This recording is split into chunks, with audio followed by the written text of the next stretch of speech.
Hello, hello, hello, and welcome back to episode 2 of the Conspiracy Cantina. So, I am Jedi Master Depaul, one of your hosts, and we also have xcoregamerskillz here as your other host. And welcome to episode 2 of Conspiracy Theory. So, thank you for those who are taking the time out to join us on this amazing Star Wars podcast.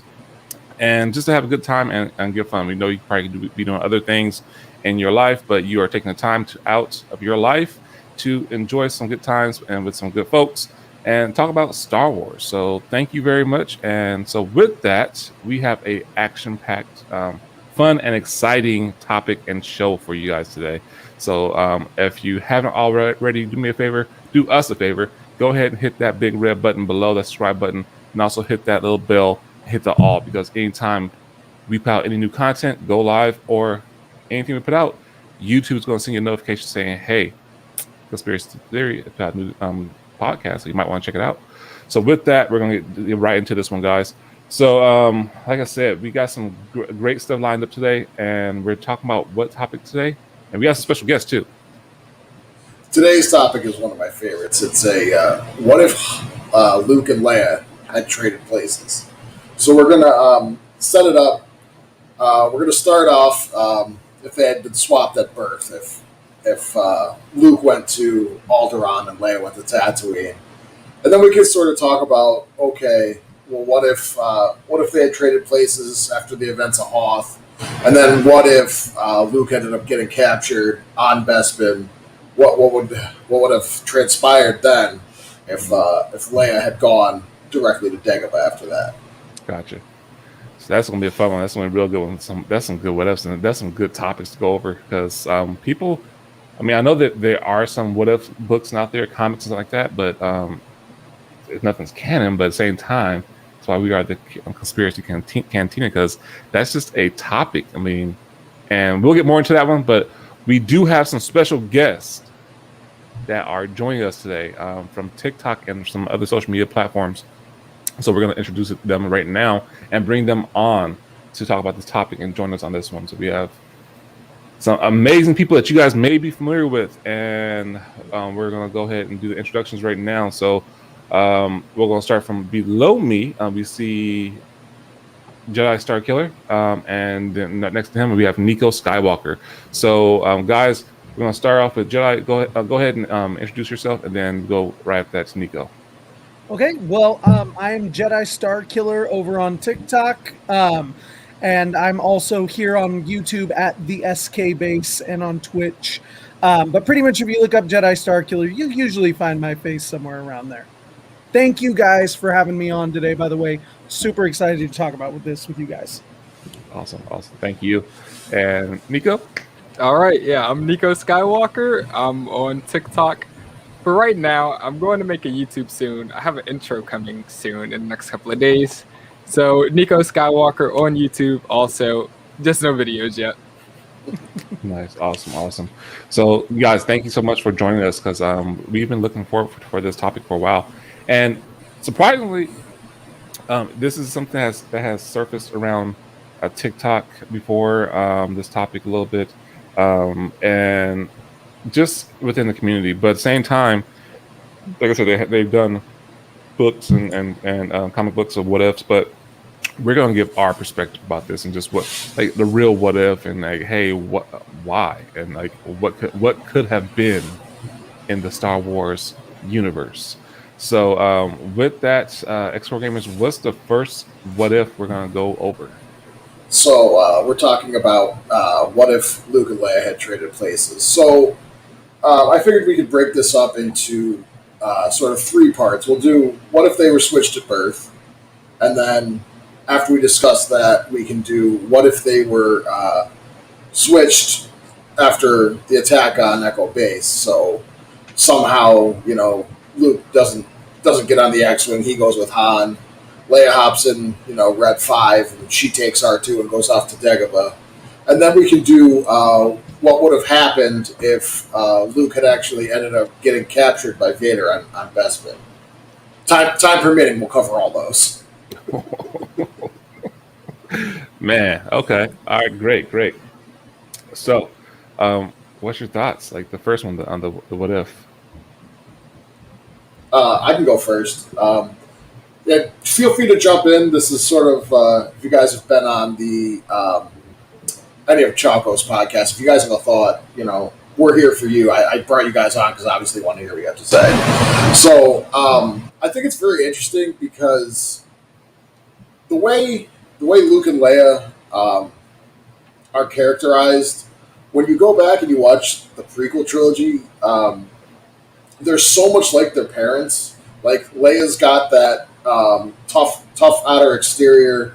She doesn't take any nonsense from anybody. And Luke is so much like his dad. He's just he feels everything so deeply. His friends and his family mean everything to him. So it's sort of interesting to see them placed sort of in those same sort of positions where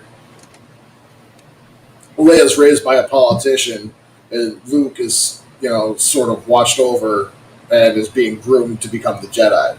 So it would be sort of interesting to explore how their different personalities would have affected their upbringing, and also how it would have affected A New Hope. What do you think? What do you guys think? For me, I mean, it would have, honestly, if the roles would switch, let's say that Obi-Wan would have took Leia and then Bail Organa would have took Luke. I can go negative, I can go positive. Just for the fact that, like, Luke's fucking whiny. I can see, and I mean, the Organas, I don't care what anybody says, that's a Latino family in Star Wars. Yep.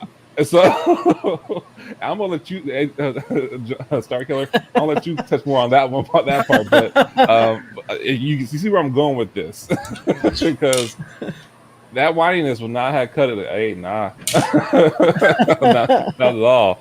But then again, with your upbringing, it could have been different too. Just for the fact that he probably wouldn't have got that whininess. He probably would have been knocked the hell out of him a couple of times or something like that. But seriously, I mean, it could have been different. I mean, it's. Well, part of that is because he's bored.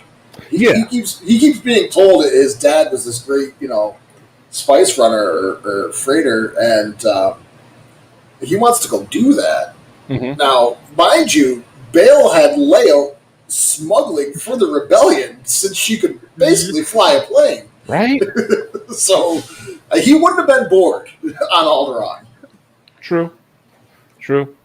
I would thought I could definitely see Leia being really bored on Tatooine. Man, like right?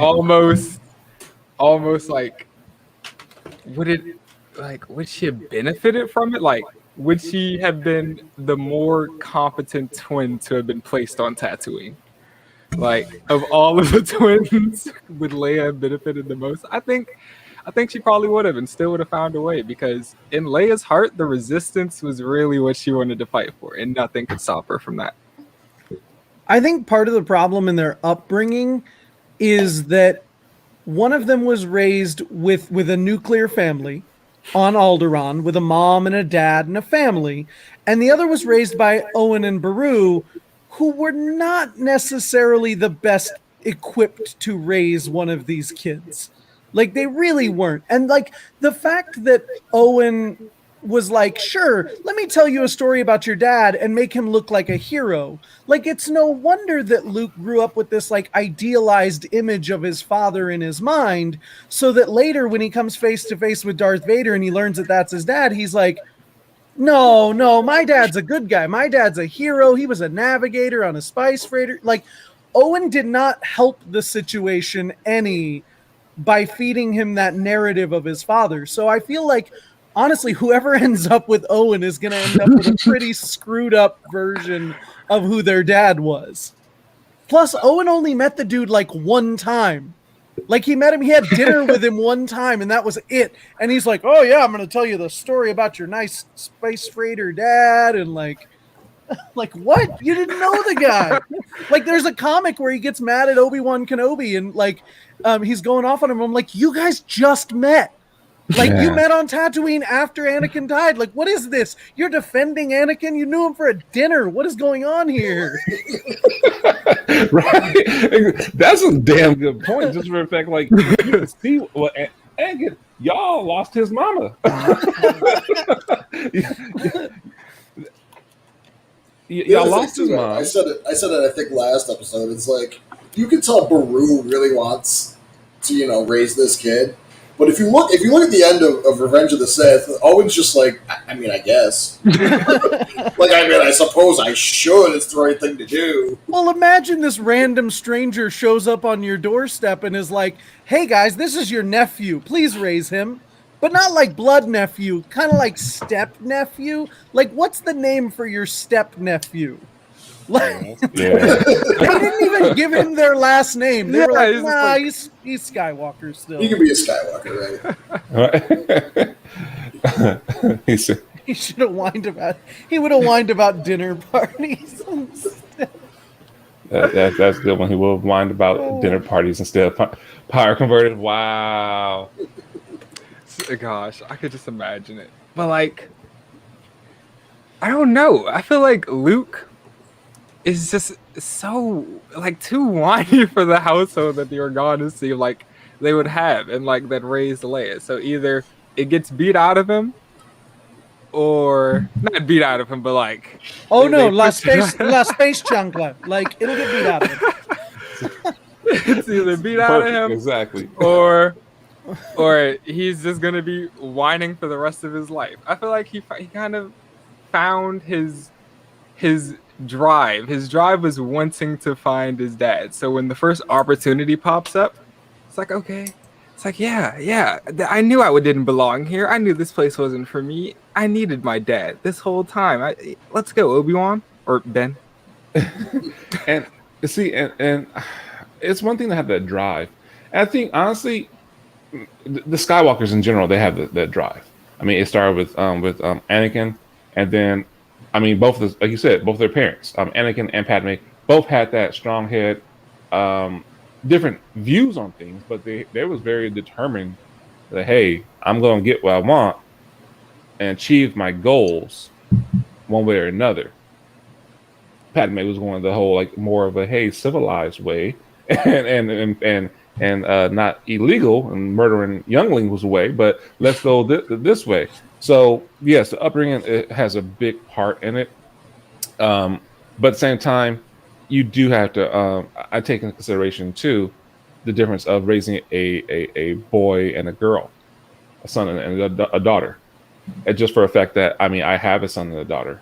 I know Pat, you have one too. A couple of them. I got 2 boys. I got 2 boys. Okay. So I have a boy and a girl. Yeah. Oh, see, there you go, Nico. I'm not sure if that's yet. I have none. Okay. By the way, to answer Dobbs' question really quickly, it's implied. We're pretty sure he knows. When Owen goes to Obi-Wan on Tatooine and tells him to stop interfering in Luke's life, he specifically tells him it's because you already failed one Skywalker. And so it's implied. We at least know that Owen knows Anakin fell to the dark side. Whether we know he became Vader or not, spotty. Thank you for that. Just to touch on that. No. That's perfect. That's just good because thank you for keeping on track on that one. To touch on that one, I don't think that they told Owen just for a fact for his protection. It's like it's a killer out there. You're related to him, but yeah. Here's the thing. I don't think they gave much thought to protecting anyone. Like, they let Luke be a Skywalker. I have a theory. Kenobi's running around being Kenobi. Like, I have a theory about that. That I just thought of today. So I was rereading Star Wars Infinities before the podcast this morning, which, for those of you who don't know, Star Wars Infinities was a what if series that took each of the movies and said, what if you changed one detail, what would happen through the rest of the story? And like in the Empire Strikes Back one, it covers Leia becoming a Jedi. But anyway, one thing I thought about while I was reading these, what if Luke was bait? We always wonder, why did they put him on Tatooine? Why did they let him keep the Skywalker name? What if he was bait? We know canonically that they wanted Yoda wanted Leia to be the Jedi. So what if they did that going, like Obi-Wan's like, I'm going to stay on Tatooine. I'm going to watch this kid. But just in case, we'll let him keep the Skywalker name. We'll put him on Tatooine, which is like hiding him in plain sight. But if Vader ever comes, Vader only knows he had one potential kid. He doesn't know there were twins. So if Vader does find out about Skywalker, does come to Tatooine, kills Luke, we still have Leia, the backup plan, who we're putting all our chips on anyway. Yeah, it would explain why they let him keep the name and put him on Tatooine for sure. They That's were a like, good theory. and they were banking on Vader never going there, because if you rewatch A New Hope and think about this detail, he doesn't leave the Star Destroyer. He sends a bunch of stormtroopers down to go comb the desert. Yeah, Like, he hates that place. He could have easily gone down there and been like, "Oh wait, I know that," and like, this is my family. He's been to Tatooine before, but this is one of those weird, like, new canon, post 2015 canon versus pre 2015, because in the comics he does go to Tatooine at the beginning of his 2015 Vader run. Mm-hmm. So it's not that Vader never went to Tatooine; he's just never happy to be there.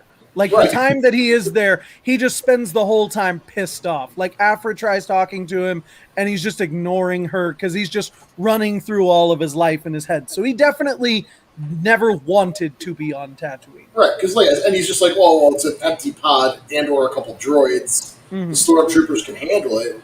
Like, if he had gone down there and been like, holy shit, this is the Skywalker residence.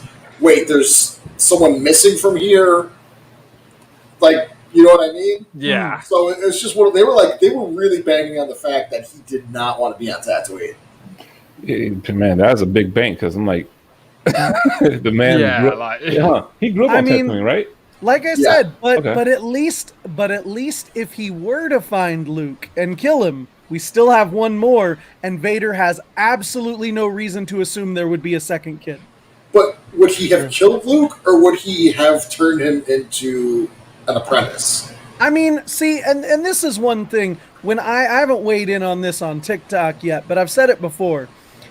Vader wanted to recruit Luke until he went, "Oh, you have a sister." And then his demeanor totally changes, and he goes, "All right, if I can't have you, I'll take her," prompting Luke to lose his stuffing and go crazy on him and win the fight. But I mean, like, Vader seems very quickly to be like, "Oh, well then what do I need you for?" And ready to toss Luke aside. No, real talk. Like, and even in the tone, like, and not Samuel Jackson, but James Earl Jones did that voice, that tone perfectly. Sister. Yeah. Like, that was the pure pettiness. I love James Earl Jones. Fuck you. And that's why I always say Luke beat Vader in that fight, because Vader was no longer interested in turning him at that moment. Yeah. Like, he was like, "I don't need you. I got the girl. What do I need you for?" Either that, or he was baiting him. He should have known better. Like, that's. I said this on my version of when Darth Jocko asked, like, who won? Like, Luke won, because if you watch the beginning of a fight, neither one of them is trying to kill the other. They're both trying to turn each other. Yeah. And then Vader says, "Oh, what about your sister?" And he's just like, "No, not." He beats the brakes off his old man, cuts his arm off, and is ready to kill him. You got a point that he was baiting him, because it wasn't like he wanted to turn. Well, he did want to turn Leia, but it was like, "Oh, I got my whole family, and we can whoop the Emperor." Let's go. So, but no, yeah, but just to touch more on the whole topic of like their upbringing, that's a big play. And like Uncle Owen, just looking at that whole scenario compared to the Organas, it's like putting your kid in 8 Mile in Detroit or in the ghetto of Oakland, and compared to the I mean, I got family in the ghetto of Oakland, so that's why I use that one. And compared to North Oakland, I mean, if you guys are not familiar with Oakland, like the hills, that's like the like real multi-million-dollar homes and high quality homes and like stuff like that. It's just that different dynamic plays a big part in it. But at the same time, with the Skywalkers, yes, Luke was bored. Leia was doing what was it called? Or not clans, but sale runs at age 13, 14. Oh my god! and so yeah, a little bit more espionage and fun. You know what she was used to from her mom. That's her. Padme was doing that. So it's a little bit different. And yeah, Luke was getting in trouble. Meanwhile, Luke's cleaning a bantha stall and scrubbing droids and vaporators. Just like and then he's like, oh hey, I finished all that work you had for me to do. I'm gonna go hang out with my friends. And Owen's like, no, I'm buying these 2 droids, so you're gonna sit here while they go take a hot oil bath, and you're just like, right. I'm I understand like Luke's frustration in A New Hope because like what is there for him to do? And then you've got Uncle Owen, who, like I said, it doesn't seem like he really wants much to do with this kid. So it's like, okay, I'm gonna just it's kind of the same fate of Anakin. Like he was not calling Luke a slave or anything, but Anakin was a slave. He had to just fix stuff and do what was told, and in the sand and the heat, and wasn't able to have fun. He wanted to go pod racing and all that stuff, but he managed to make a game of stuff. He's like, when he was upset, he fixed things. Why are you just making me feel like, once again, even Luke had it harder than Anakin did, and Anakin was a slave? George Lucas, like, come on, man. Oh my gosh, Luke. I'm just saying. Yeah, it's like terrible. It's terrible for Luke because you have to adopt some of those properties of like hiding, never being seen by the public, because you're still running around with the name Skywalker. Mm-hmm. It's like in this galaxy that's still like terrifying. So maybe that's why Owen is like, nah, Luke, you're gonna stay away in the corner. Right. And I wonder how much of their personalities would have still, of course, been the same. And if, like, would Luke have still been angsty and rebellious, even being with the Organas? Like, would he have still had that wanderlust? Would Leia, by contrast, have been happier with her life on Tatooine, like more anchored to the idea of duty and taking care of the family farm? Like, are those just things that are kind of inherent to their personality? I mean, many times Yoda says he takes after his father. He's too much like his father. So like, is some of that just kind of who they are? How much of the rebellion would have been discovered with Luke being a hothead? You know what I mean? He's not the kind of guy who could like pull off stealthiness. That's not his thing. It's like Anakin. When they go to rescue the Chancellor, he's just like, I'm just going to blow a hole in the side of the ship. But the rebellion also would have had a really, like, they would have had an ace pilot right from the start in Luke. Yes. So, like, while he might have been, like, more impetuous when it came to his decisions and stuff, he was also really skilled in a cockpit in a way that Leia isn't. That's true. True. That is true.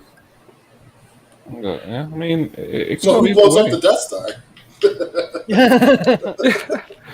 He eventually would have to like rise to leader, which is where I would find Luke kind of struggling with his responsibilities in that role. It's like he wants to get out of there. He would want to lead in a cockpit, get in first person in an X-wing. But it's like once you start in charge or a general, it's like, okay, it's not safe for you anymore. We actually need you. And I think Luke might have issues with that. And I think becoming a Jedi really helped him hone all of his responsibility and focus. Luke's not the type to let someone else be in harm's way if he can avoid it. Ever. I mean, we see that time and again. Anytime anyone's in trouble, he's right there. Yeah.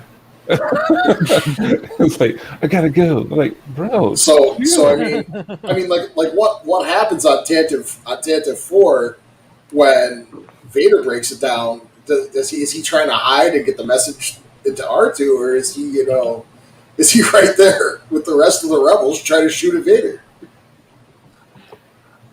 Good point. A very good point. I mean, it's tough to say. I mean, honestly, that whole scenario, I think that it would just it's just too much to play. But I mean, you never know. I think that I don't know. I just see so much more Padme in Leia than Luke. Mm-hmm. She's more reserved. Like, even look at the part when they were in the Death Star and she was getting rescued, and Han was like going off, and she had to check his ass and calm him down. It's like, got in his face. This is a diplomatic public. This Yeah. and that nice mom tone, like, keep that. I'm gonna whoop your mouth. But this is why we doing this. She also has a little bit of her dad in her too, though. Aren't you a little short to be a stormtrooper? Oh yeah, she's snarky. Oh yeah, she was snarky. He loved that one. God, Like she had just as much of that's one thing, is like she had just as much of her dad in her as Luke did. Maybe not quite as much, but like, just like, this is your idea of a rescue. You came in that thing. You're braver than I thought. Like Leia took no questions. She was savage. I mean, Leia don't get that much credit, but she was super savage, and that's what's up, man. It's like, so I mean, honestly, just her personality, it's going off of all that. It's like, I think that she would have been cool in either situation. Leia would have found a way by living on Tatooine to still help, and Uncle Owen not know about it. Yeah, probably. That's why I think she's like, okay, well, fine. I'll start a rebellion on Tatooine. You want to know about it. This ain't right. The other thing about Leia too is she's used to people doing what she says. Like, she grew up with the Queen of Alderaan and Bail Organa, and then she's in the rebellion leading missions. Like, she's just, you're gonna do what I told you because I'm in charge. So when Han's like, listen, I got roped into this. None of this was my idea. And she's like, well, now it's my idea, all right? Now shut up. And I don't know how much of that is necessarily like entitlement on her behalf, but also just like proven on her behalf. Yeah. Like, she's been a leader for the rebellion. Not even just a princess, but like an actual leader in this rebellion. And so I think part of that take no questions thing is because she's proven herself to be the HBIC. Yeah, I mean, she was groomed for it since the day she was born. I mean, even sort of just reading the Ahsoka novel, you could tell Bale's constantly thinking about her, no matter what else he's doing. Which is also just a parent loving a child, though. No, yeah, I mean Bale, it goes an extra step. Like, everything he does, he's constantly thinking about. Okay, maybe he's just a better dad than we are. Maybe. I don't know about that. I'm just kidding. I'm a pretty damn good dad. You know what? Not to go off topic. I keep on forgetting about this TV show that's coming out. The what's the one from the Rogue One? Oh, Andor. Yes. Yeah. Only way I'm gonna really enjoy that is if Bill's in it, because it has to be some kind of espionage. That's the only way I'm gonna enjoy that. Otherwise, I'm like, I don't. But that's just my 2 cents on that one. But I feel like he probably will be. I feel about the same. Yeah. So otherwise, I'm like, yeah, it's like the last place he could show up. Yeah. Yeah. Pretty much. So yeah. So Tatooine. What happens if they will switch on Tatooine? What was the other part? The next one. Oh, so for some reason, Luke isn't fit to pilot Red 5. You know, he didn't get rescued soon enough from the snow, and Leia gets the message from Obi-Wan instead. Go to Dagobah. So Luke not being fit to pilot, he's in the Millennium Falcon. He's going to help out on Bespin, and Leia kind of puts it on autopilot and says, "All right, R2, get us here." And it's Leia that ends up meeting Yoda and starts the training.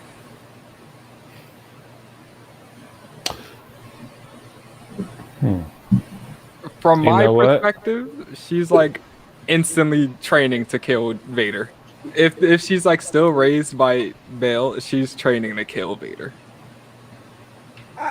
I think the fact is she is instantly more equipped to begin Jedi training than Luke ever was. Mentally, because even Yoda talks about in the story, there is another in from a certain point of view. He talks about the fact that she's basically been being groomed for this since birth. Like all of that diplomatic training, all the training she had on Alderaan, like this was all pre-Jedi training. Like this was all everything but the kitchen sink, everything but the Force.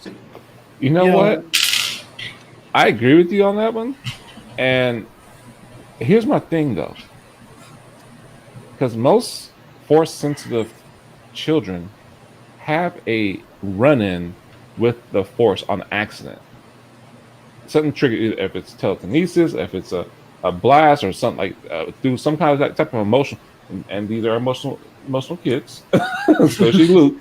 But I'm like, they had to have something happen. Like, you know, she got frustrated and wanted to do something, and just like something happened. You know, whether it's a force pull or push or like, I want more of that detail. I want more of that story. Yeah. But so I'm just wondering, like, with that and that whole like her going to Dagobah and train, dude. Honestly, I would have thought there'd been a whole different story right from that part right there. Like even like where, just to go back a little bit, they meet up with Obi-Wan, and Obi-Wan knows on the New Hope, like at the end when they save him, like, okay, I'm gonna get this, and he sees Luke and Leia run to the Millennium Falcon. You know, you can't say that Leia's not Force sensitive because you know they're Force sensitive. It's like, so he could easily, you know, hey, I'm going to talk to you too. Probably scared the crap out of her, you know. But same way of that, Yoda would reach out to the Force to people that he never met, Jedi who's Force sensitive, versus like Ezra. Mm-hmm. Scared of Ezra, like, who the hell is you? I mean, I'm in a Jedi temple, but what's going on? I'm seen this little green frog-looking thing talk to me, like, what is this? So, but they use a calming a technique, you know, the Force telepath, and so with that, okay. So Pat lost a little internet. He'll be back on 1 second. So right. With that whole scenario was played out differently, and I believe that with her going to Dagobah instead of Luke, we would got way more training scenes of a Jedi, of a Skywalker with Yoda. That'd been awesome. But yeah, that whole Cloud City thing, I don't think that she would have been as emotional as Luke, or would even have. I don't went there. think she would have gone. Yeah, exactly. Because like Leia understands the concept of prioritizing the needs of the many over the needs of the few in a way that Luke doesn't. Yep. Because Luke's just like his dad, can't let go of anybody. You know, like, and yeah, Leia would have felt bad, sure, but she would have understood that finishing her training was more important.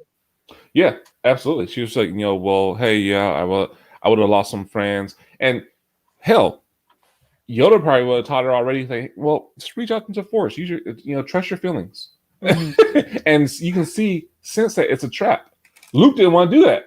Yeah. Luke was like, no, I saw a vision and I gotta go. No, it's a trap. Yoda was like, no, don't finish your training. Chill, bruh. Your dad's the same way. And like I always point out to people, I'm like, Luke accomplished nothing going to Bespin. Absolutely nothing. All he did was get whooped by his dad, lose his hand, and nothing else mattered. Like, nobody got away because he was there. Like, Leia and them got away because of Lando. Han still got frozen in carbonite and taken away. All he did was lose a hand because he didn't listen to Yoda. Yeah, pretty much. Pretty much.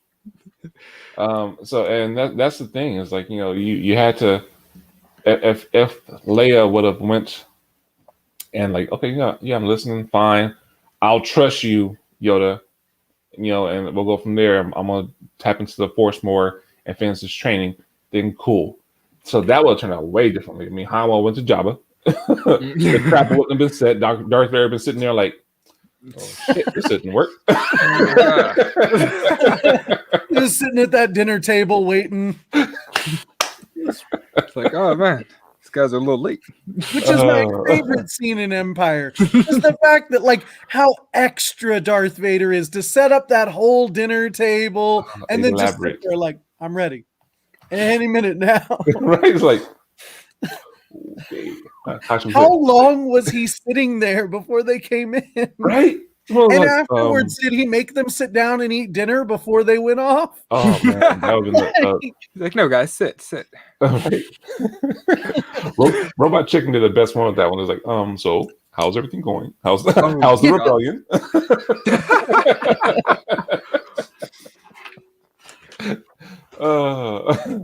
But yeah, so I mean, it's fair to say that it'll turn out way different. I mean, Luke getting captured instead of having to sit there and instead of Leia. But yeah, like I said, she wouldn't have went there. I mean, so it'd been way different. That would have took a whole nother just like act out of the whole movie. Yeah.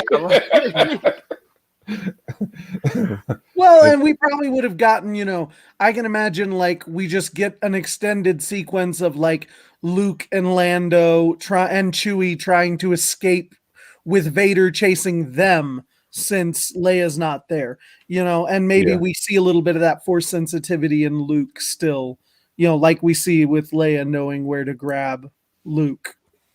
Yeah. No, I agree. He said, still have the hots for Leia at first if he was one being rescued. Probably more. Oh my god, maybe more. It's like, oh man, and just that whole rescue scene that would have been weird. Like, I'm here to rescue you. Like, all right, let's go. So, and just even with the whole like. Yeah, I don't know how that would play out. That's crazy. That'd be interesting to see. After A New Hope, it was fair game, but I bet Leia and Luke would have gone to Yoda, and Luke still would have gone. But then Han would have had no reason to stay behind. Yeah, true. Yeah. Han would have went back and. Yeah, Han's paid off his debts like he's been wanting to do the whole Empire Strikes Back. See, does Han really pay off his debts?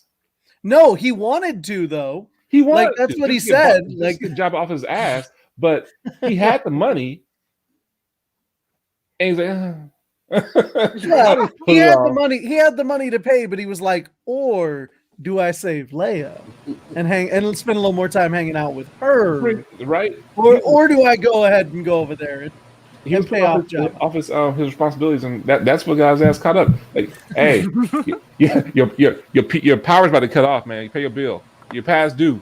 Put off next month. Job is up, man. I am back, everyone. My apologies. I lost internet for a few minutes. Hey, the technology. Yeah, I love it. Welcome back. Darth Vader staying at the table waving off Owen. No, not yet. I will cue. That makes it. I could hear Boba saying, "This is going to cost you more." I'm not. This is gonna cost you more. Just waiting there, like, oh crap, we missed our cue. Open the door. Shit, look menacing. Oh man, so yeah, just that whole scenario, like that, the dinner, the trip to Dagobah. I mean, I'm trying to think. And Nico, you mentioned that I think Leia would have killed Vader. And it's like, well, It's like that was the plan. Yeah. Like Like, she would have heard although Vader Yoda does question what she would see in her father in that one short story, but the plan was that Vader and the Emperor needed to die. There was no and why would Yoda and Obi-Wan ever assume that Anakin could be turned back after everything he's done, no. after as long as it's been? Like, why would that ever be on their radar? Like, hey, wait, before you kill him, try to bring him back first. See if he's still in there. And see, yeah, that's weird you mentioned that, because I think Luke was doing it for selfish reasons Yes. rather than the He right wanted reason. that dad. He wanted that dad that he had, that Ben told him about, or Owen told him about. Yeah, exactly. Like, that's what he wanted. Exactly. And Yoda and them, they're like, oh no, these people gotta die. I mean, and Yoda knows that there's like, the way Yoda see people, he knows that there was good in Anakin. It's just that it Too just little, took a too lot. late. Yeah, too It little, was too late. that no one Yeah. that they know can touch that goodness. Mhm. And it was like, it's a little a flicker of hope, but Well- hey, And depending on how aware they are of things, like we, the audience, time chronologically, we've seen people try to appeal to the good in Vader, and it didn't work out so well. right? Like we've seen Ahsoka try to appeal to the good in him. And so, like, if she couldn't bring him back, what hope would anyone else have? Other than his son.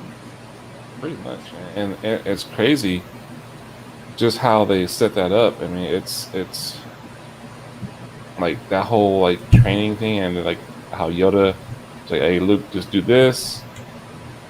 Oh man, could you imagine the dark cave scene for Oh, Leia? Hmm.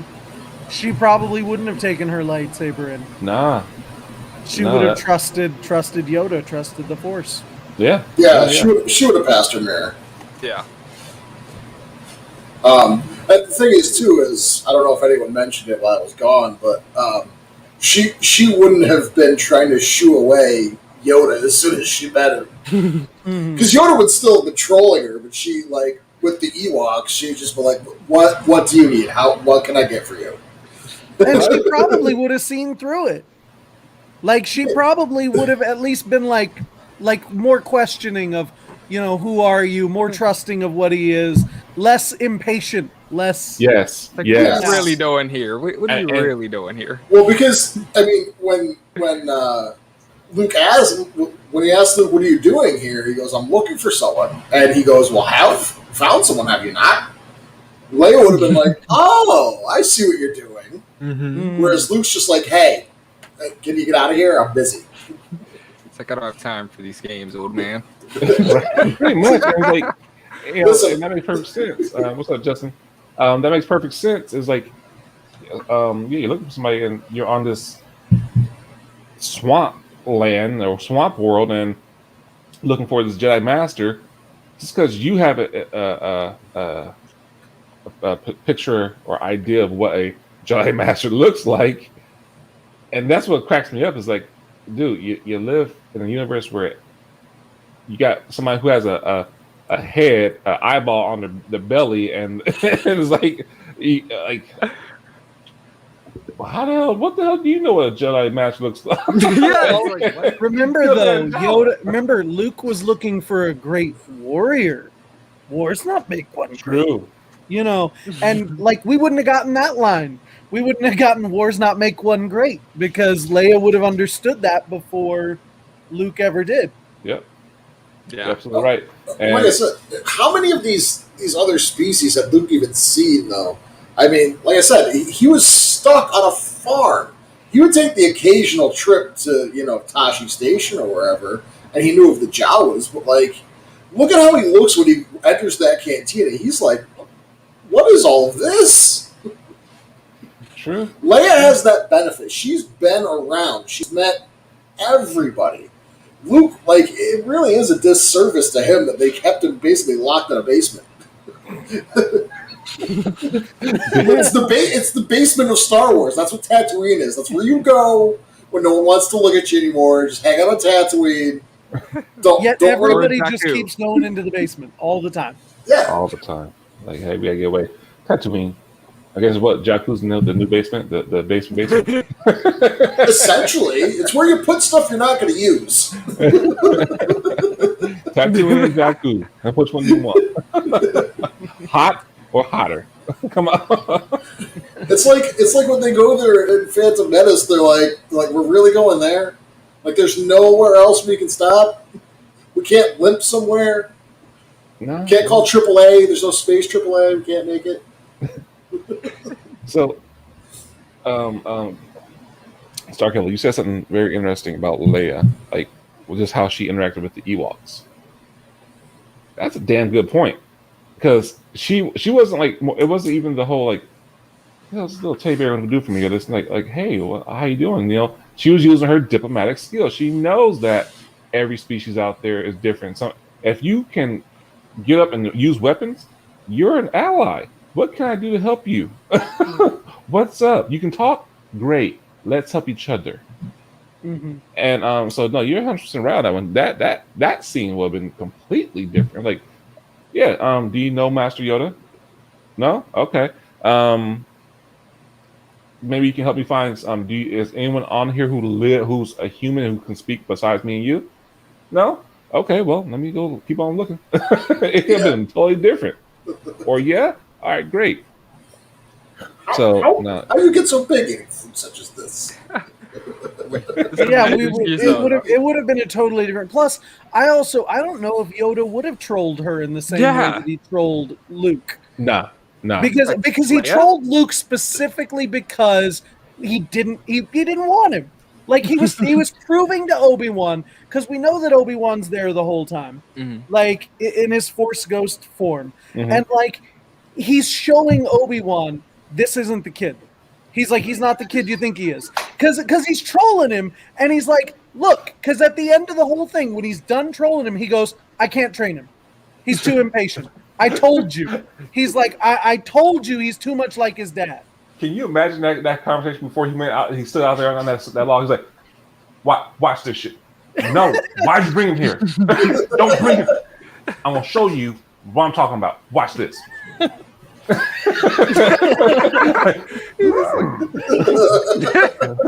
Don't shoot her. The whole troll and all that stuff. And the side that Yoda had when he's like, he wanted to be wrong, but at the same time it was like, fuck, I wish I wasn't right, but at the same time, no, I can't do this. Well, and he didn't have another option. Yeah, like Leia wasn't coming. He had no other option. This is what he's got. He was dreaming Leia showed up.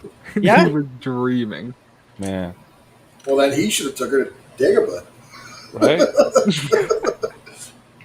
It's like, I mean, that was the option. Like, because they were literally like, we're just going to see how this works out. Which I think, but in their defense, that's them simply trusting the Force. Yeah. Because they didn't just trust the will of the Force, and they lost everything. And so like they had surrendered all of their will to the Force. You know, it was whatever happens. Yoda just didn't like the way it happened. Yeah, it's like they got taken advantage of so bad. They're just like, you know what? The Force will do it. I'm not even going to leave a planet anymore. Yeah, Yoda was fucked up. He's like, man, what you want, Force? Like, if you don't do it, I ain't doing it. Yeah, he turned his spaceship into his hut. Like that was he was just like I'm not. He's turned his own car to. This is now my residence. He made the RV, space RV. Oh man, that was a good one. So my question is, because we with the whole training of Jedis and all that stuff like that, and Luke and Leia, and I can't remember, was Leia Leia's more naturally gifted, or was it she was just more stronger in the Force? George had a plan to reveal in one of the treatments of his sequels that Leia was the chosen one. Like George always had it in his mind that Leia was more powerful than Luke. She had more potential. Okay, so she has more potential. Okay, cool. So with that said, if Leia had, George wanted to make it, that's what the writing was going to be. But just from the perspective of Star Wars and the what ifs, and okay, that kind of messed my whole argument up then. I'm not even gonna lie. That throws me off. Messed my whole argument up. It's like, all right. Damn. All right. I do think there is something to be said about like the will of the Force and like everything happens the way it does. Like nothing happened the way they wanted it to happen, but there is something to be said about like people often bring up, would Leia have been able to beat Palpatine? And like maybe she may have, like maybe she would have been able to. We can talk about that in a second if you want, but like maybe she would have been able to beat both of them. But for some reason, that was not the will of the Force. That would not have worked out well for the galaxy at whole. Like it had to happen in such a way that it had to be Luke, for whatever reason. It had to be Luke. He had to redeem his father. True. I agree with that. And I piss people off on TikTok because they're like, "Oh, this is bad writing." No, that's the will of the Force. No, it's not. No, that's the will of the Force. It's like you can call it lazy writing, but the answer is the will of the Force. Yeah. I mean, that's what the Force is. It's just the get out of jail free card. It's. I can't think of why this character escapes. Force. You really can't complain. It's literally Deus Ex the Force. Like that's all of Star Wars. Why did this happen? Yeah. The Force. The Force. Hey, and you can't you can argue with it, and they get pissed. You can argue with all you want, but at the same time, it's like you're arguing about space wizards. It's the Force. Right? Like seriously, what other answer do you want? The space wizards are using space magic. I don't know what you want me to say. Yeah, it's 100% the way they wrote the whole thing. It's anytime something happens, it's just how does the Death Star get blown up? The targeting computers aren't working. The Force. Yeah, even with the way Tarkin initially talks to Vader in their first interaction, he's like, "Oh, you're just a practitioner of a old religion." It's like the Force is very mystical, and it was very religious in the earlier movies. Yeah, it was very much a thing you as the audience weren't supposed to know about. Yeah, and that's in my opinion, that's where George got a little crazy, was when he goes, "But what if we tried to explain it?" Yeah, and then we're all like, "Please don't, George. Please don't try to explain it. Just leave it weird space magic." Like, because here's the thing, it's this is the best analogy I've ever gotten. I was watching Penn and Teller talk about what happens if you reveal a magic trick to a lay person. there's no sort of aha. Oh, that's really cool. He's like the reaction's always the same. It's just oh. And that's what happens when you reveal like this is how the Force works. It's midichlorians. It's these little organisms that's just like that.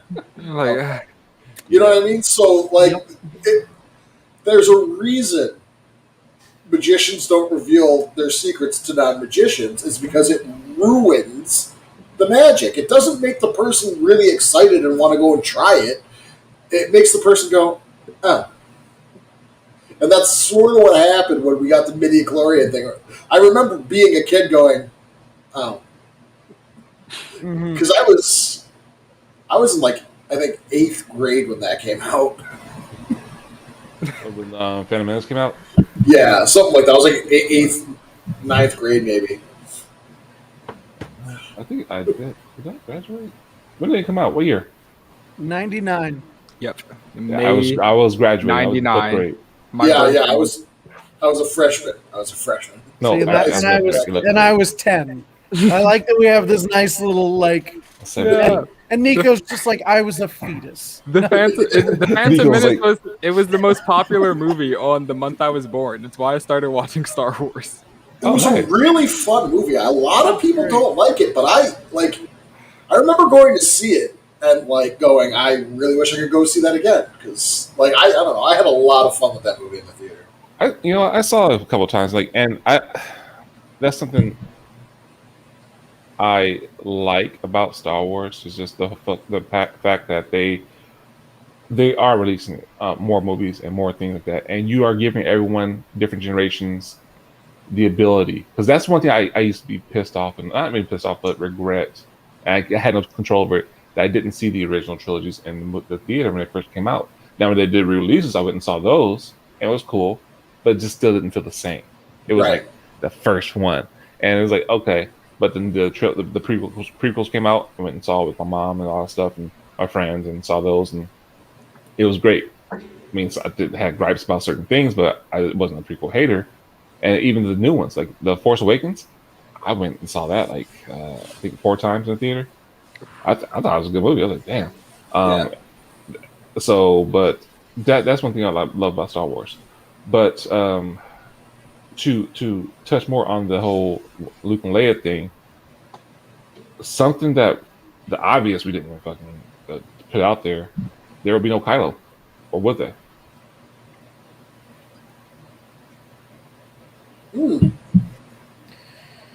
Because Leia becomes a Jedi. Yeah. And that back then it was real. No, Jedi has no attachments. You can't be getting freaky. Well, they never say you can't get freaky. They say you can't have any attachments. So and Han and Leia was technically married.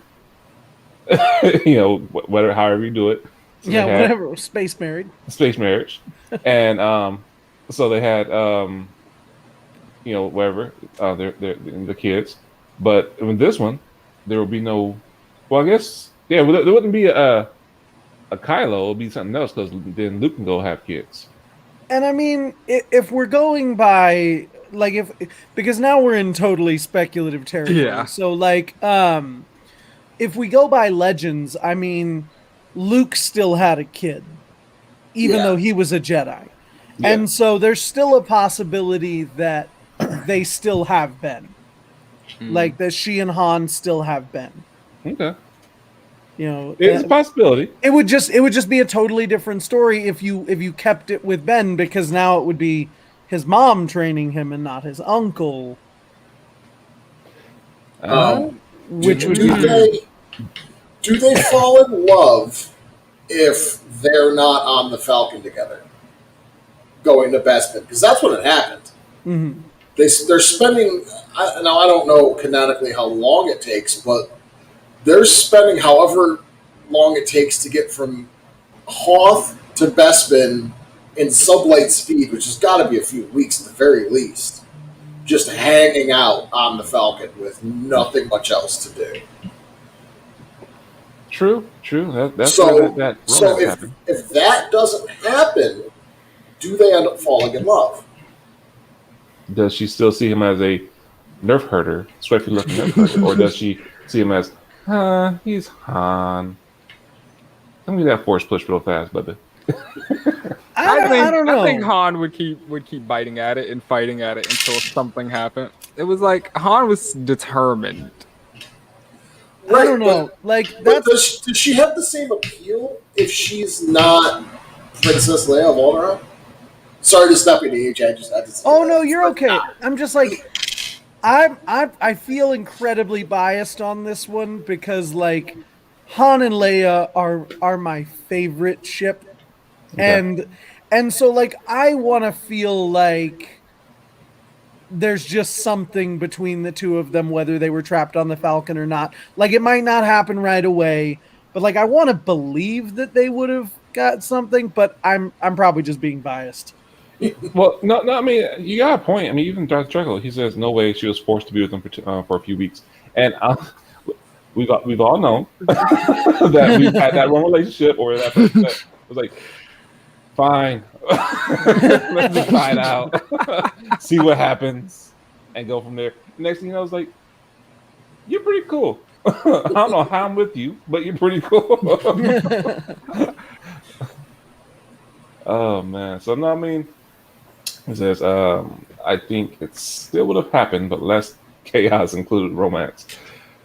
I don't know. I mean, yeah. I mean, I don't know. I think she'd been more focused on the whole building the Jedi's back up and on that.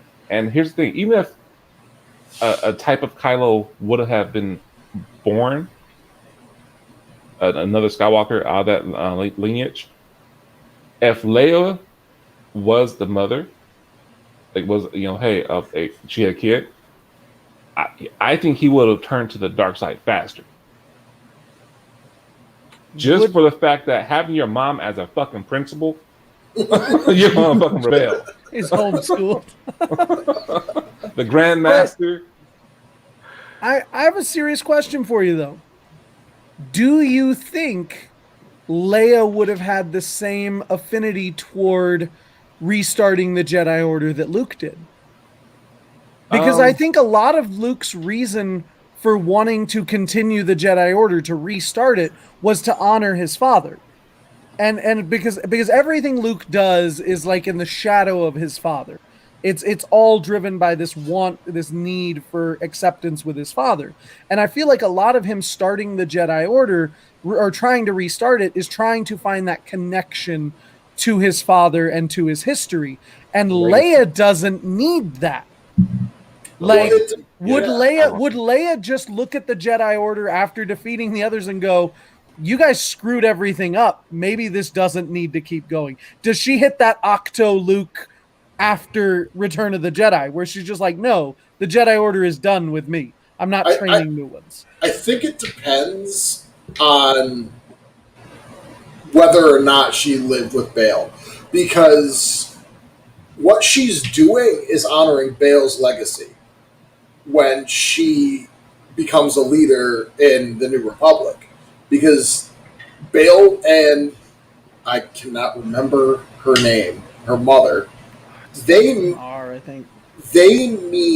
everything to Leia, the same way Vader meant everything to Luke. So she wants the Organa legacy to really still mean something in the galaxy. Do you think that she wouldn't, if her last name was Skywalker, if she was Leia Skywalker, she wouldn't want the Skywalker legacy to mean something? Well, no, actually, that's a good point. I get what you're saying, because I'm still thinking about her as a Organa. So yeah, but I mean, if she's not an Organa, like if she was, if it was Luke got too injured and she's an Organa, then yeah, I can see her just going, we don't need to rebuild the Order. I'll train my brother. Like he can do whatever he's doing. But if she's a Skywalker, if she doesn't know Bail Organa, like she wants her name to mean something. Or does it work out exactly the same? She trains her brother starts taking over training the Order, she retires to be with Han, and then everything turns out almost exactly the same way. Like, is that possible as well? That she just like trains her brother and then leaves everything to him? Yeah, it's entirely possible. Like, but what is Luke doing if it's Luke Organa? You know what I mean? Like yeah, Luke Organa. He wants Alderaan to have a place in the galaxy, even though it's no longer exists. But it's a very weird situation if you think about reversing those two roles. Yeah, because their entire motivations, I feel like, after Return of the Jedi, are their family legacies. No matter what that ends up being, because, like I said, it's who they are. They want to make sure that the galaxy remembers Vader's sacrifice, what Vader had done, what good Vader had done in the galaxy, and Leia wants to make sure that people remember that without Alderaan, without Bail Organa, there wouldn't be a New Republic. Yeah, but they both hide Vader's legacy. Yeah. Oh yeah. Like they both hide Vader's legacy. They don't tell people that he turned at the end and stuff. Yeah. No. Because people still don't give a shit that he turned. They're like, yeah. I don't give a damn. Do you know he blew up planets and he killed villages and he killed kids? Who cares that he turned? Right, but it's the Skywalker legacy. Like, there is no Skywalker legacy if the Empire doesn't fall, because that history got erased. So that's the thing. Luke's big thing is he wants there to be a Skywalker legacy. But he's never connected to Anakin Skywalker. Yeah, Luke's legacy is his own. It's the name of it. But the name is gone. The Empire wiped the name out. Like, the Empire erased the name Skywalker. Like, the galaxy, if the galaxy doesn't remember the Jedi existed 20 years ago, they damn sure don't remember Anakin Skywalker. No, it's not Anakin Skywalker. He wants them to remember the name Skywalker because for him, it has that meaning. Okay. You know what I mean? So I don't see Leia without a family if she's not, because like I said. But who's to say she wouldn't just go be a solo? Like that is true. Here's the other thing. Do you think Owen would have had a soft spot for Leia because she's a girl that he didn't have for Luke? Because Luke was too much like his dad.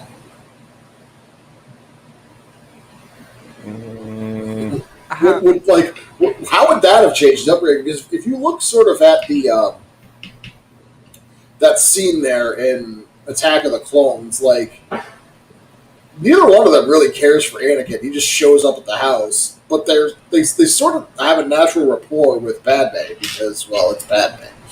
Let's be honest. Padme shows up at your door, you're not turning her away.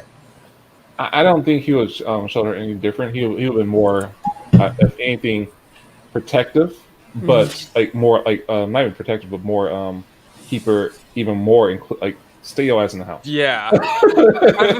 I can see Owen make clothes or something. What's that? Yeah, exactly. It's like keep your ass in the house and be. This is not how I view women by all means, but because I cook and my wife said I'm not even going to go that whole thing, but I can see Owen just to have his demeanor and how he's portrayed on screen as you're a woman, stay your ass in the house and go to that kitchen and take care of the domestic stuff.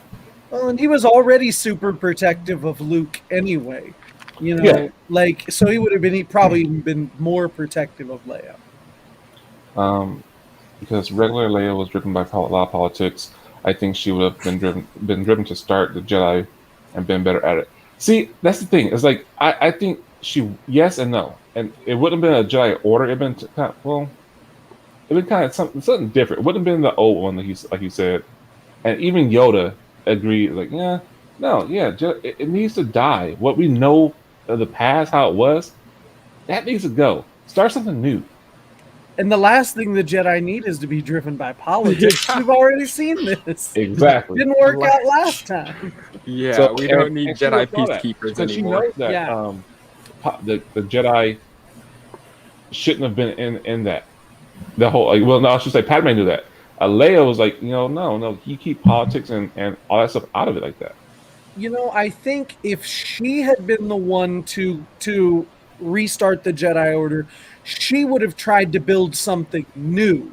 Whereas Yeah. Luke, because he was obsessed with his father and legacy and all that, he went and found the ancient Jedi texts and tried to rebuild the Order as it used to be. And I think Leia would have been driven to try to build it in a brand new way. And hence the sequels, how Leia was training Rey. Mm-hmm. Totally different just mindset. Yeah. And the other thing too is she would have stayed on Dagobah. She wouldn't have left when her friends were in trouble. Like Yoda would have been like, "You can't leave. It's a trap," and she would have been like, "Okay." So she would have had a couple of years at least training, studying, learning from Yoda, like really learning from his mistakes, because that's what he wanted to do with Luke, but Luke didn't stick around.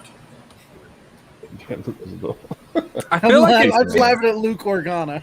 I feel like it's dangerous to give Yoda the perfect Jedi he wants, because then you start going down that train. It's like the reason, like Luke saw faults within the Jedi. It's like the Jedi, as they were, didn't need to stand, but the original plan seemed like a plan that the Jedi, as they were, exactly would have come up with. And it's almost like Leia would have seen that after this, she needs to do something different. The Jedi, they've been beat to death, literally. Yeah, I mean, she would have learned more about it, and like, because no one really knew what a Jedi was. They knew that the legacy of the Jedi, or not even that, because they actually killed a lot of that stuff off. It was a myth. That's all it was before. The Jedi was a myth because of how good the Empire killed everything off. It's like, no, you don't talk about that. Like you said, Jedi, what? Where? Because you uttered that, we'll cut your damn tongue out. Yeah. Was it Nita called it an ancient religion? Yeah. Like, bro, that was 20 years ago. Yeah, see, and this is where the prequels don't help, because you're like, you just sit there and you're like, this is like if we all collectively forgot about NSYNC. Like if we all just were like, NSYNC never existed. And you're like, that's the Jedi Order. Man, right? Not even now, because now that's like 40 or 30 years ago now. But still, the point remains. Yeah, right. Yeah. What if the twins were in the opposite places and has had opposite roles? So yes. That was our whole first part. Sorry, Taco. He says, "Imagine if Luke's drip though." Yeah. Oh my god. Yeah. Luke's already got some crazy drip. Those Chanel boots would have been on in episode 4. Yes. Like, right where you go. Gold lace. It's my headcanon that he's still got those, even on Octo. Like, oh yeah, he keeps them in his shelf. He keeps them in a little like box on his shelf and just looks at them every now and then. You can imagine Luke having a ring with a kyber crystal. Like, I don't know why I like this ring so much, but it's calls to me.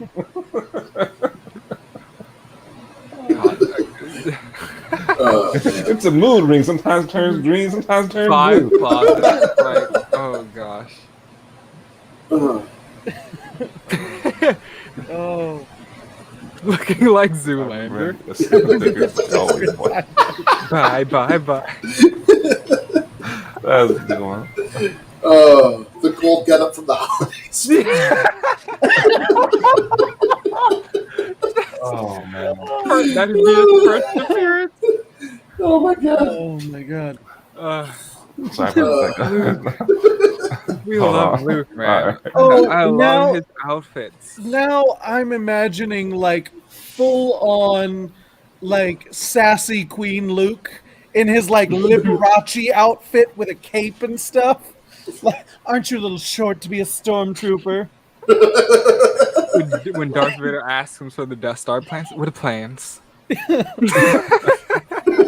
What plans, big guy? Like You got plans? I got plans. What you got plans? Both got plans. Someone's gonna watch this episode and get real upset at that. Look, Luke kissed his sister. He's not above this.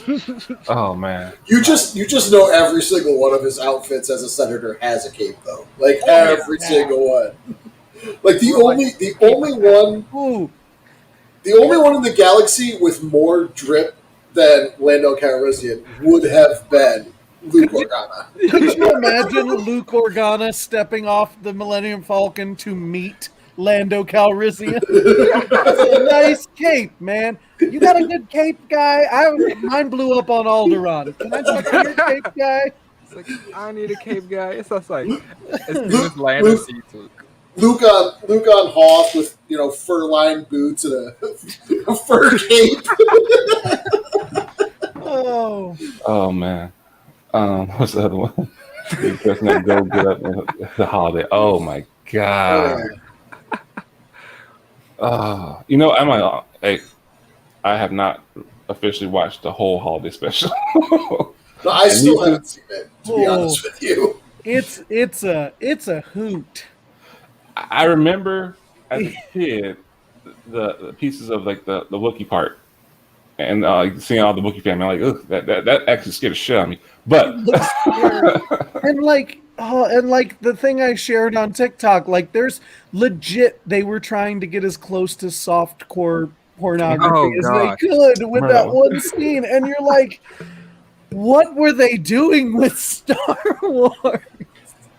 There's a world where that got more attention, and like that's what Star Wars became. Dude, that was a cash grab right there. I was like, hey, let's just milk the hell out of this. Well, and what's funny is George talks about he wanted to make sure people didn't forget about Star Wars because there was so much time between A New Hope and Empire Strikes Back. And so that's why he greenlit them to write the holiday special. He was like, yeah, I want to make sure Star Wars is in people's minds. And then they came back with this and he was like, good God, no, don't do it. Please, no.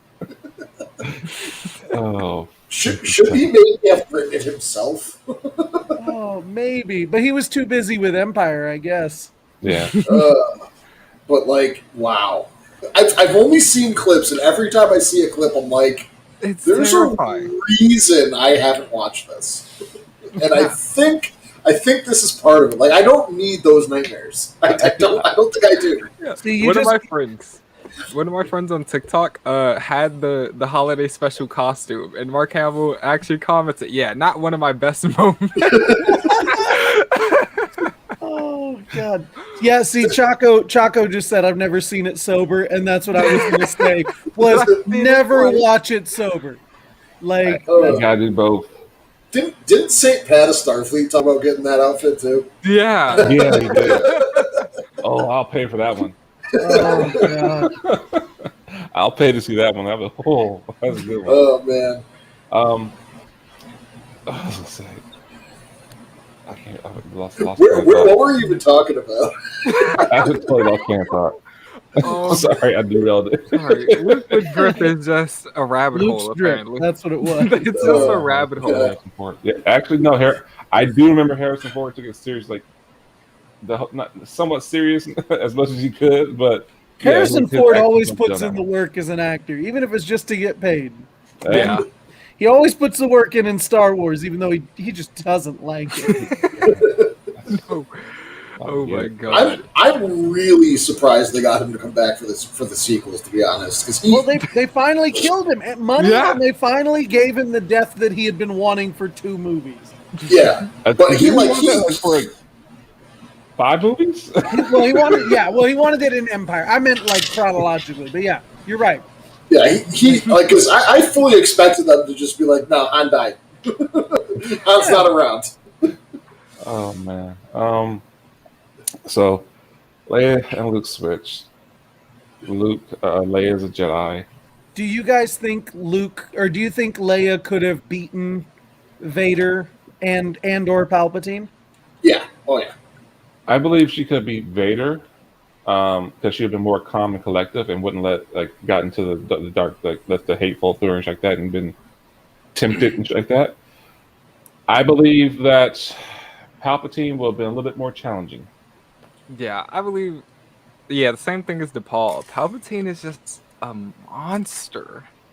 It's terrifying. I believe that's Palpatine's a why Vader beast. wanted to really like unless she I don't see a lot of ways that more training with Yoda it just leads to beating Palpatine. Vader, yeah.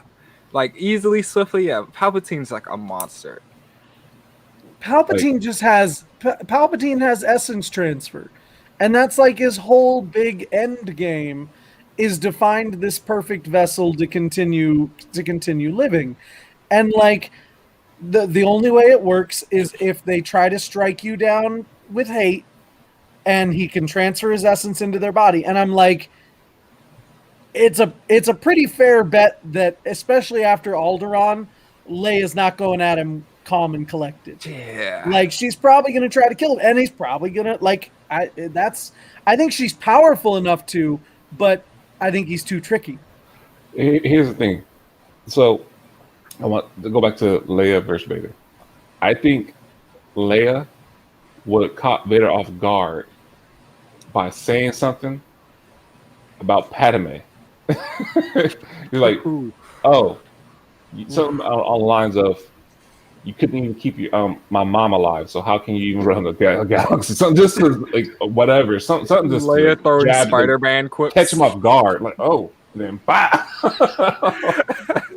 Like, what the hell was that? And for a Palpatine, I feel that she would have caught on to. Well, no, I wouldn't say caught on to the whole Force essence transfer thing, but I don't think she would have struck him down in hate. It'd been more of like a self-defense thing, because Palpatine got pissed off, like, "Fuck, you just killed my fucking lieutenant." Like, yeah, let me try to taunt you and see if you can hate me. But she was like, "Nah, I'm cool." But I don't know, the Alderaan, yeah, It's that's what makes it so hard is if we're going with like after Empire Strikes Back, things kind of change. If Leia Organa watched Alderaan blow up and then went to train to be a Jedi, it's a very different story than if Leia Organa trained to be a Jedi before Alderaan ever blew up, like before the events of A New Hope. Like because like it's going to be hard for her to train to not feel that. I mean, she keeps her cool pretty well in all of A New Hope, though. I mean, like, Yeah. so, like, and Which I the thing that I think, if her fighting Palpatine is like, Mace Windu beat this guy pretty soundly. And the thing, and Mace Windu wasn't even as good as Yoda. And the thing is, the Emperor's big ace in the hole was that Luke had no idea what Force lightning was because he didn't stay for his training. That's the one thing Yoda's going to make sure that he knows about, that she knows about. Like, hey, by the way, he's going to pull this out. Yeah. exactly. And He's going to try to fry you. This is how you deal with it. Because Yoda could literally just put it in his pocket. He's just like, nah, we're good with that. He's like, you can block up your saber. Me, I like to put it in my pocket. It really pisses That's him what off. you do. You grab the lightning, put it in your pocket, and save it for later. So I think seeing that, Palpatine would have really reconsidered what he was doing, because, what do you do with a fully trained Vader's kid coming at you? Because it's more or less established that like they're more or less just as powerful as he is. And yeah, no, I agree with that one. And the only reason why they like Palpatine went for Anakin because he knows how powerful Anakin was. He's like, dude, but I gotta manipulate the shit out of this boy. I gotta play with him so hard that worse than a pork chop on a stick with a pit bull, because this one is like the wrong move. He was done. So, but yeah, Palpatine is, like I said, is a beast, and to have a fully trained Jedi that was, you already saw what happened. Mace Windu. I don't care what anybody says. Like, oh, that was all part of Palpatine's plan. Yes and no.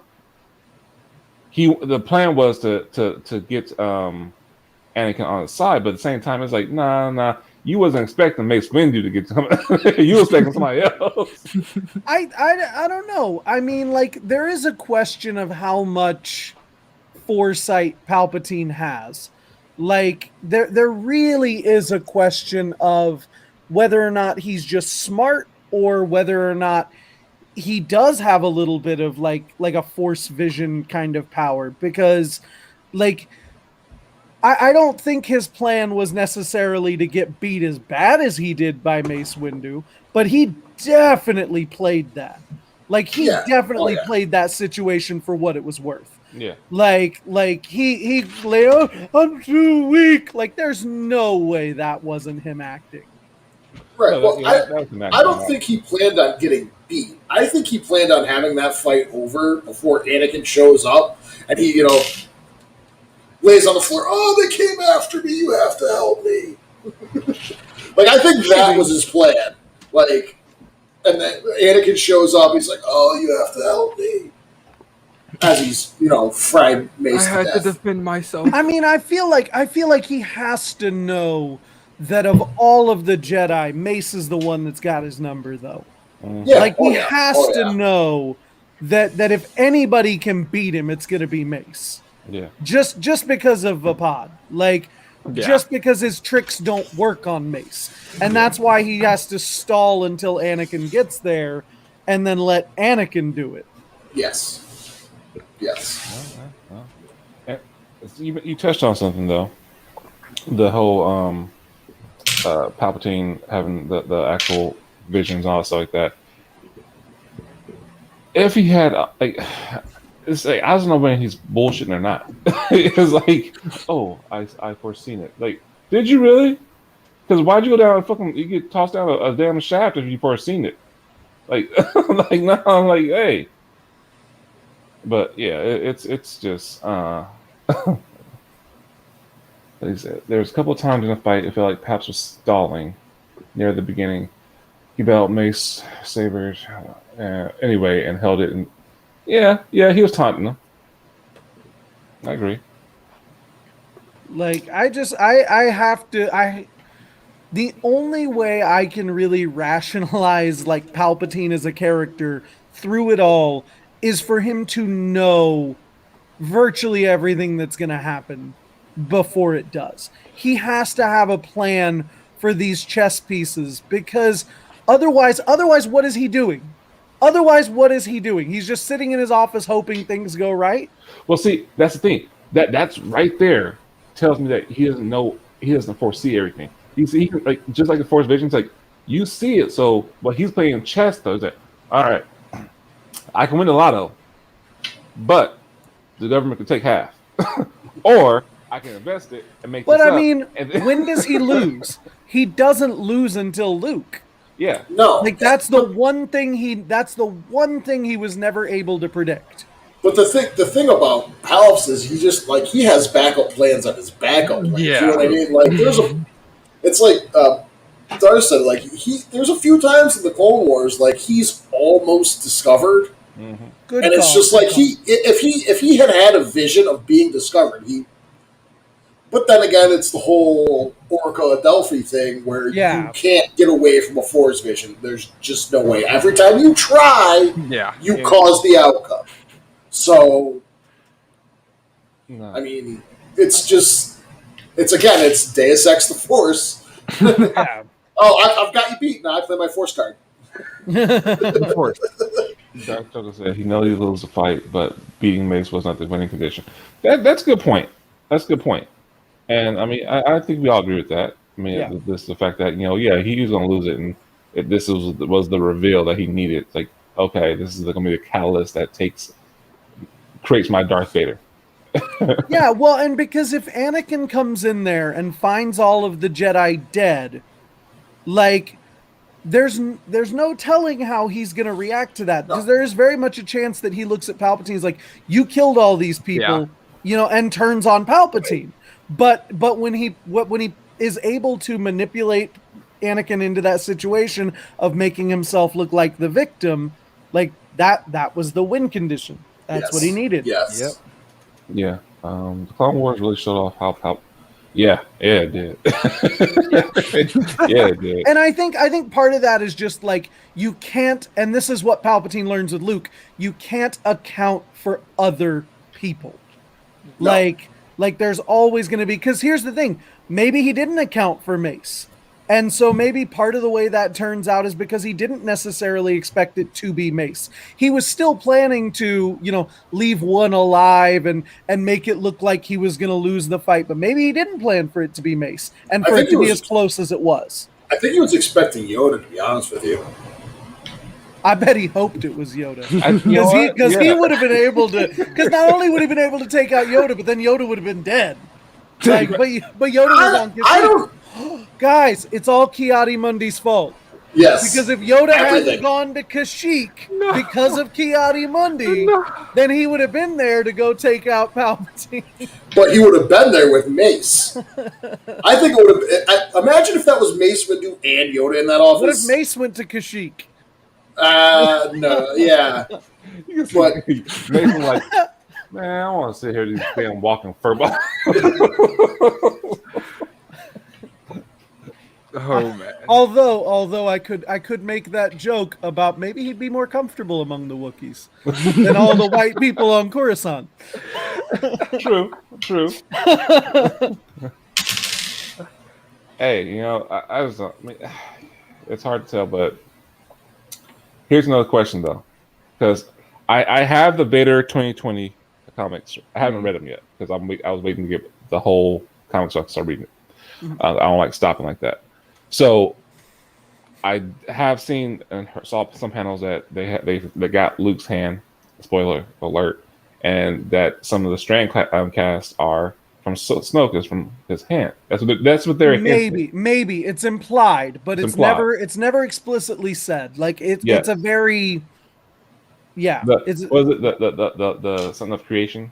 It's like the scalpel of creation are here. Yeah. So, but it's also like it's vague as to whether or not he's actually referring to the hand as the scalpel of creation, or like I think it's intentionally vague. Gotcha. Okay, so then I won't say what I was gonna say because I want freaking trolls to be like, oh, blah blah. I was like, because if that's but it's vague enough that like I would say what you're gonna say because you're not wrong yet. No matter. Well, yeah, I mean, if they're trying to imply that Snoke is a Strand cast from Luke's hand or something like that, or some DNA like that of the Skywalker, it's that wouldn't happen if Leia was switch places, Luke and Leia, because it was like, nope, I still got both my hands. yeah. So Snoke wouldn't be a possibility, Yeah. But here's my thought: is it more likely he has Luke's hand, which fell into a bunch of garbage, or is it more likely after he talked to Dooku, he phoned a Geonosian and said, "Hey, grab Anakin's fucking hand"?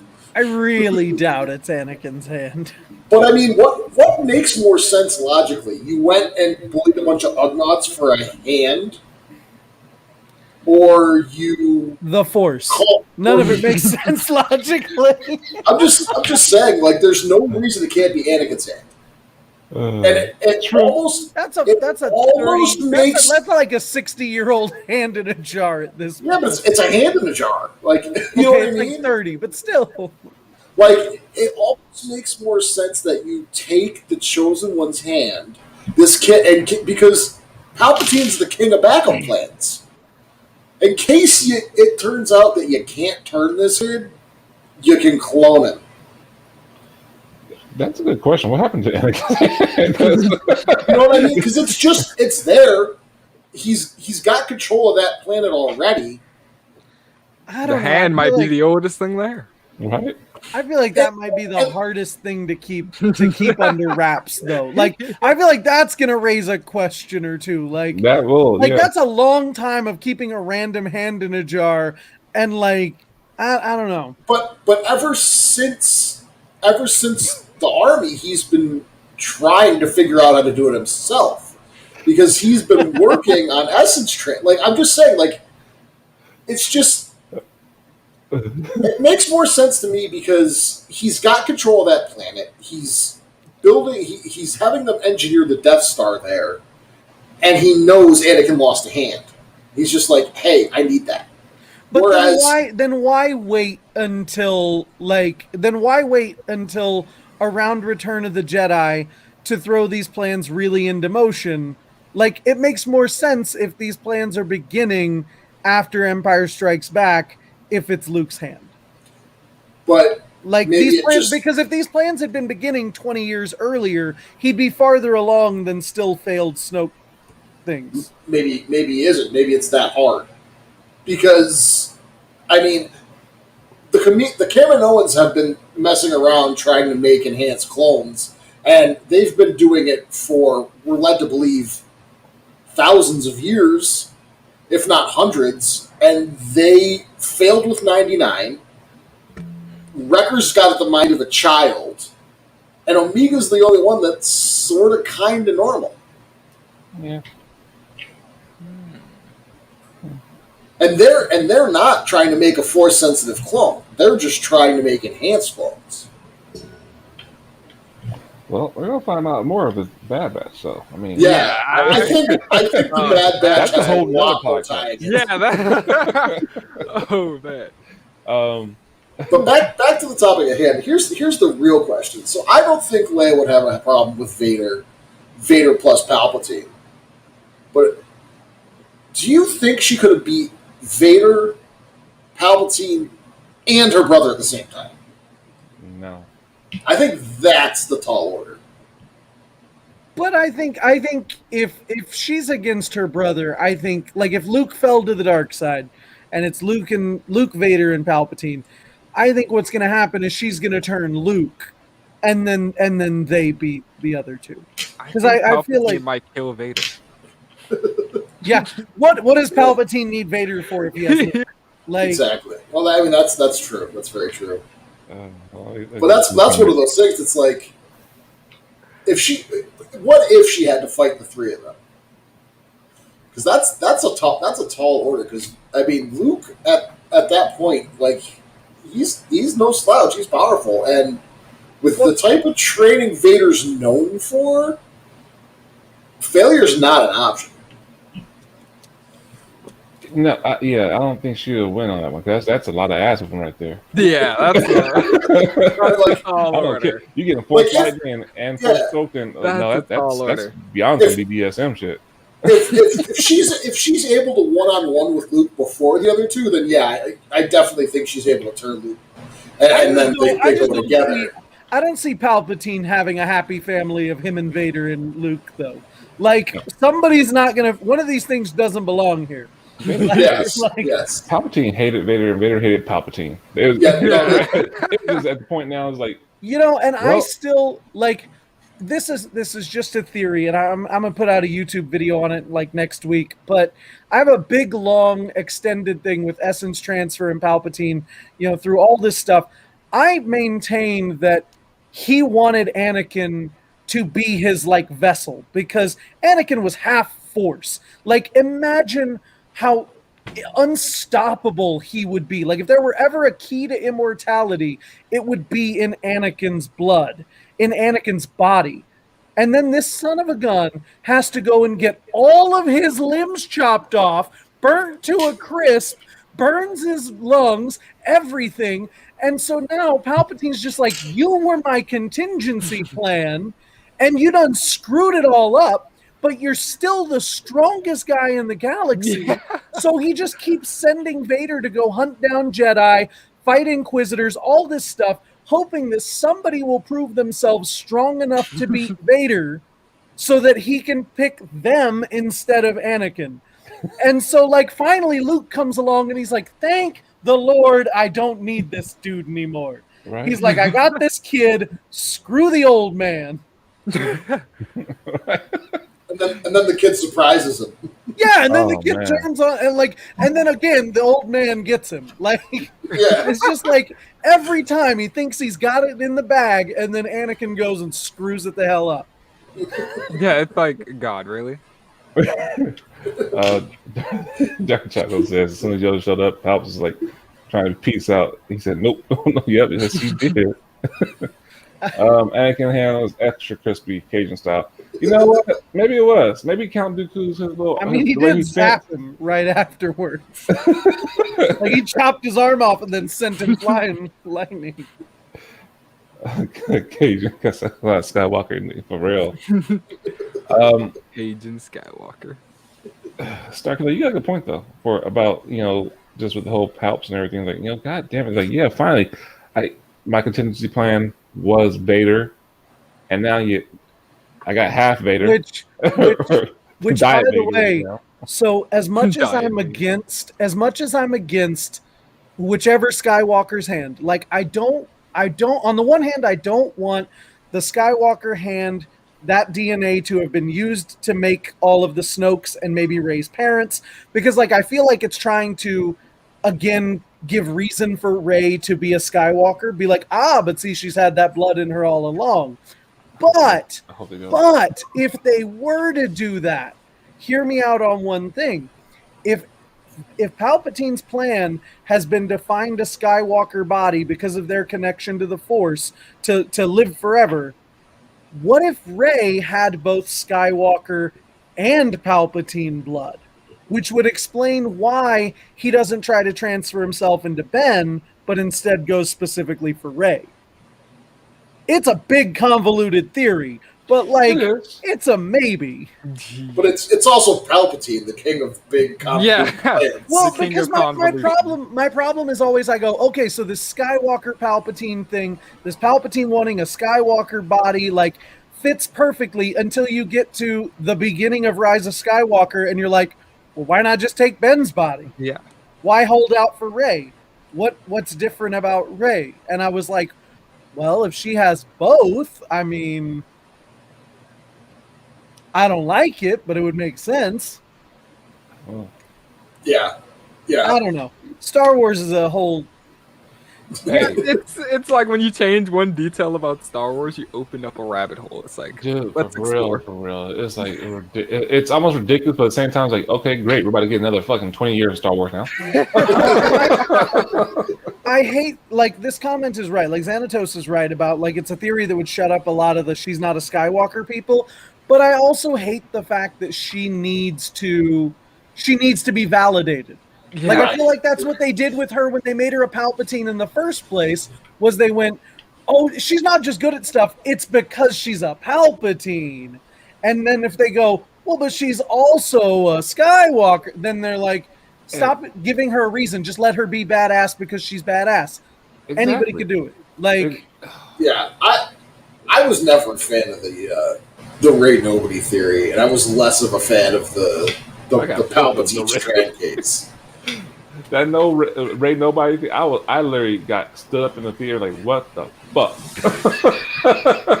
I've been waiting for 2-3 years to find this out. You come with the no Rey body? Man, nothing. I was Rey Solo all the way, up until like the very like last part of the third movie. Was like, nope, gotcha. And I'm like, why? Oh man, yeah, it was interesting. Rey Solo is I'm one of those people. Is like that's like my headcanon whenever I watch those first two movies.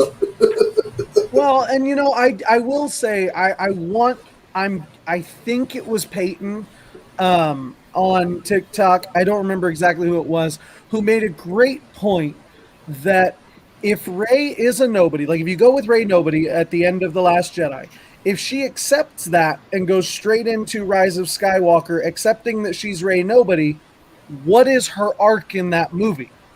Like if she's already if her arc is finding her family, figuring out her identity, and she decides who her identity is at the end of the second one, then there's no struggle for her in the third movie.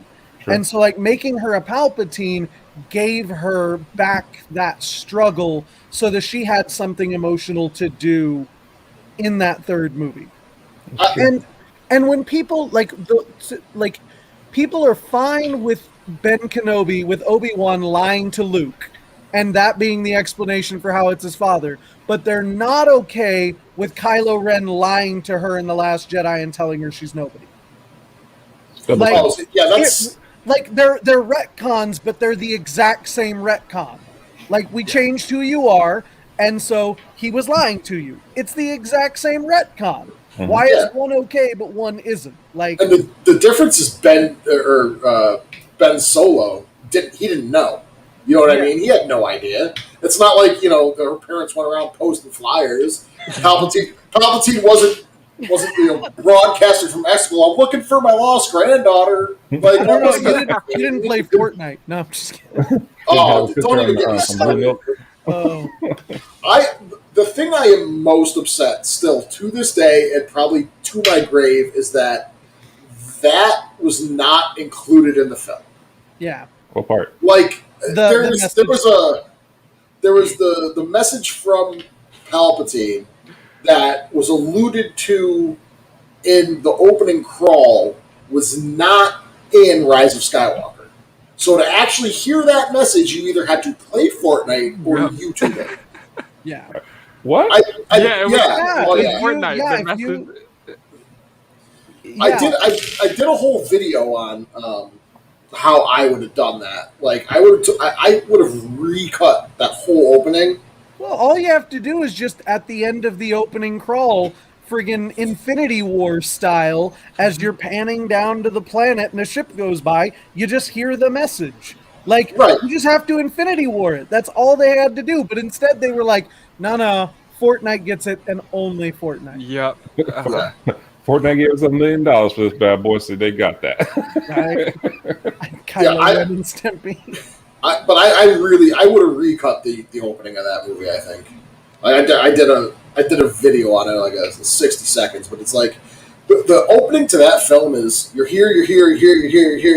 Like it's like it's too much going on. It doesn't tie anything together. You're missing the message. Like, they don't establish how much time has passed since the last Jedi, which is like a year, and like they don't establish that. And I feel bad for The Rise of Skywalker because the novelization is just better than the movie, because you see the plans that they had for the movie that they just couldn't do because Carrie Fisher died. Mm-hmm. And so like it just sucks for that movie because there's a lot of things that might have been different and better if they hadn't had to change it, because it's very much laid out that the first one has Han, the second one has Luke, the third one was supposed to be Leia's movie, and they had to kind of piecemeal a movie together without that. Yeah. I enjoy Rise of Skywalker. It's not my favorite of that trilogy, but like I said, I think most of it is just from the way the opening is cut. Like I would have put him on Mustafar, let him do his thing. The Eye of Webbish Bog. Right. And I wouldn't have, like, the opening doesn't make any sense, and somehow Palpatine has returned. The first time I saw that, I was so offended just by the way they're all standing around and he goes, somehow Palpatine has returned. And everybody just goes, makes sense. Like, I would have recut that to where Kylo Ren is upset, not because Palpatine's back. He's upset because the First Order is starting to lose systems because everyone heard about what happened with Luke. And now you have a legitimate reason for Kylo Ren to be looking for more power. He's not looking for Palpatine. He's looking for his grandfather. He finds the Wayfinder. He's like, ooh, I know where this is going to go. You give him the thing he's always wanted, and it's always about Vader. It's always about Vader for Ben. It's not about Snoke. It's a little bit about Rey, but it's always about Vader, proving he's as good or better. So you make it this, and then you give him a reason. Like he's looking for a way to completely crush the Resistance, and he finds it. And I do feel that I feel that Vader is not as big of a deal for him after Last Jedi. I feel like he kind of comes to to grips with that a little more by the end of The Last Jedi. Like he's his own man, and to for the sake of not simply trashing on The Rise of Skywalker, as we're all want to do from time to time, like the more I've watched that movie, the better it gets. And I think it's just because we look at every time, like the first time you watch it, you go, this is not at all what I would have done. And every time after that, you just a little bit more of that chips away of, okay, well, I would have done this differently, but like it's a fine movie. It's like I love it. It's not my favorite of that trilogy, but how do you beat Force Awakens? Like that's my favorite movie of that trilogy is Force Awakens. Will be forever. It's just I go to movies for very different reasons than a lot of the adults I know. I go to eat popcorn and stare at a screen. And Force Awakens is the best movie of that trilogy to eat popcorn and stare at a screen. You don't have to think about anything. They tell you everything that's going on. There's a little bit of mystery. They set up a little bit of things for the next step, but there's none of this mirror scene on Octo, which made no sense the first few times I watched it. Like it's just and that's just because of what I have going on in real life now that I'm an actual adult with kids. It's like when I watch a movie, I don't want to think about it. I just want to watch a movie. So that's why I like Force Awakens the best. But I liked Rise of Skywalker fine. Like I said, the only problem I have with that is that the first 15 minutes of the film, because of the way it's cut, I would have cut it differently. Well, and the whole film is rushed. Like the whole film constantly feels like they're in a hurry to get to the ending. Yeah, because you saw a MacGuffin chase after MacGuffin chase. But. Like I would have recut the first 15 minutes of that film so that you have Kylo, then Poe, then Rey, then back. Like you know what I mean? It's because it's Kylo, Poe, Kylo, Rey. Like you know what I mean? It just jumps back and forth for no reason. Yeah. That's and that's it. I wouldn't have changed the dialogue, the scenes, or anything else. I like I said. The sequel trilogy, when I saw it, when I talk about it, I like it better than the prequel trilogy. Like, it's not the OG, nothing will be the OT for me, but I like it better than the prequels. I enjoy what they brought back to it. The prequels always feel a little too clean for me, but that's way off topic. Is it clean? Oh, hey. I've gotten strung up before because I said I love A New Hope, and of course A New Hope is the only standalone film in the entire series, but everything A New Hope does, The Force Awakens does, but with modern storytelling techniques. Like it does everything A New Hope does, just flashier and with better pacing. It just doesn't end nearly as well. No. But I've gotten strung up by that because people will be like, how dare you say it's better in any way than A New Hope? And I'm like, because it's just the same movie just redone in 2020 or in 2017 or whatever. Like it's the same dang movie.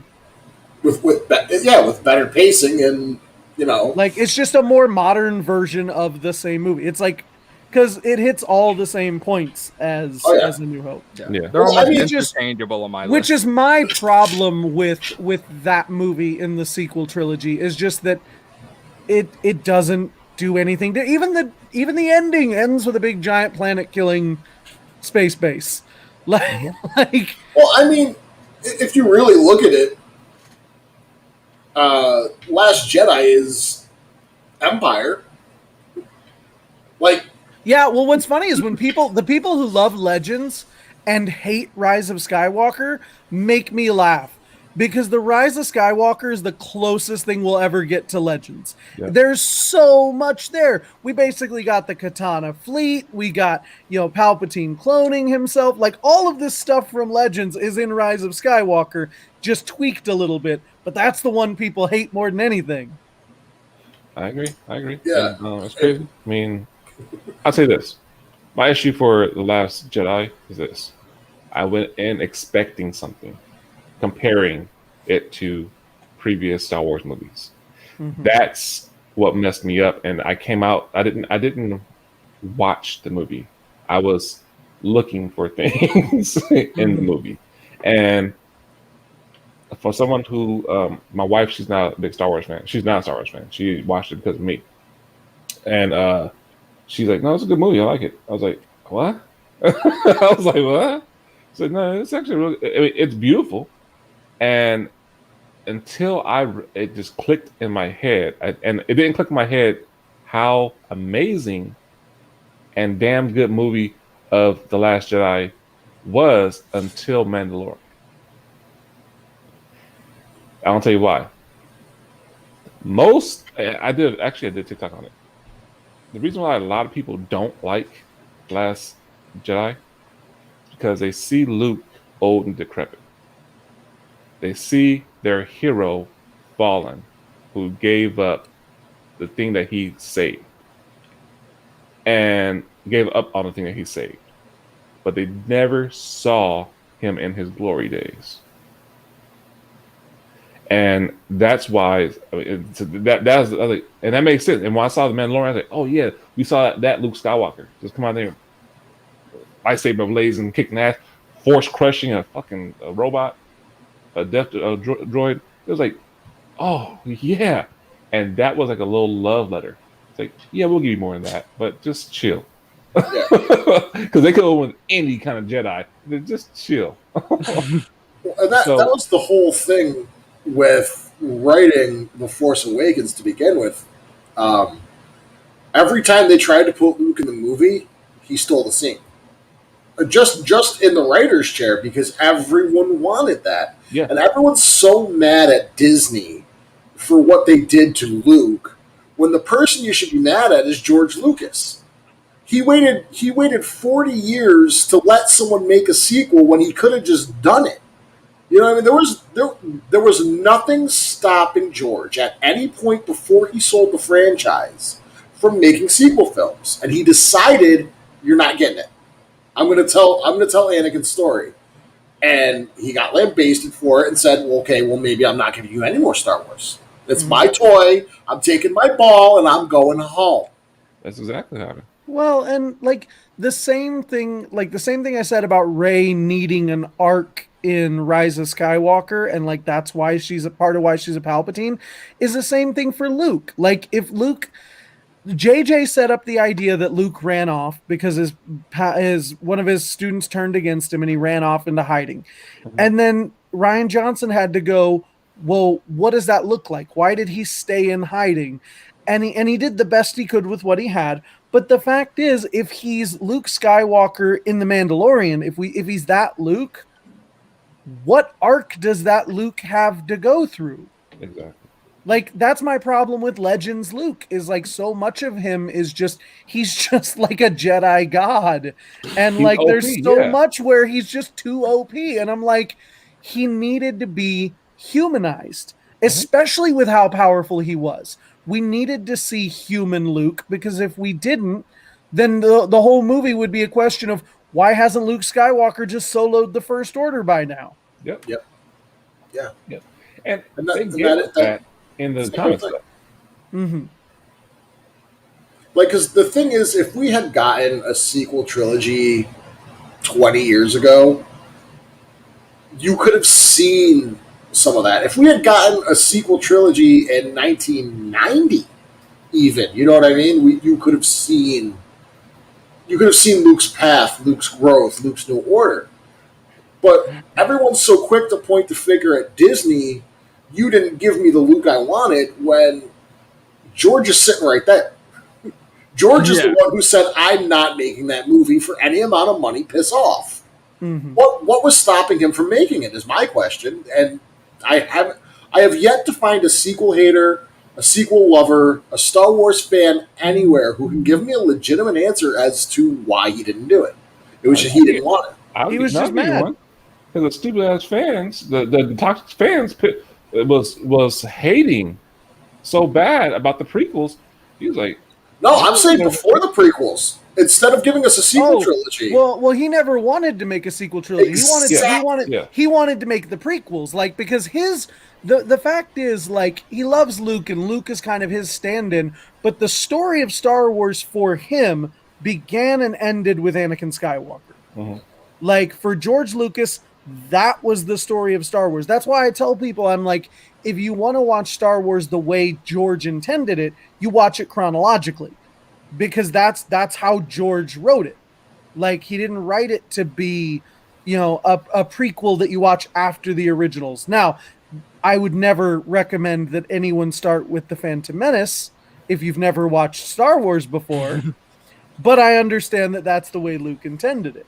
Well, it depends. If you're watching it with a young kid, that they'll like The Phantom Menace. Dude, the 30 minutes into The Phantom Menace, you end up on Tatooine, and then you spend the next 50 minutes on Tatooine with no sense of drama or urgency. It is all plot and exposition for 50 minutes on Tatooine. Pod racing scene's pretty cool. The pod race, but what is the point of the pod racing scene? Like, my problem is, I'm like, it's cool. It was cool.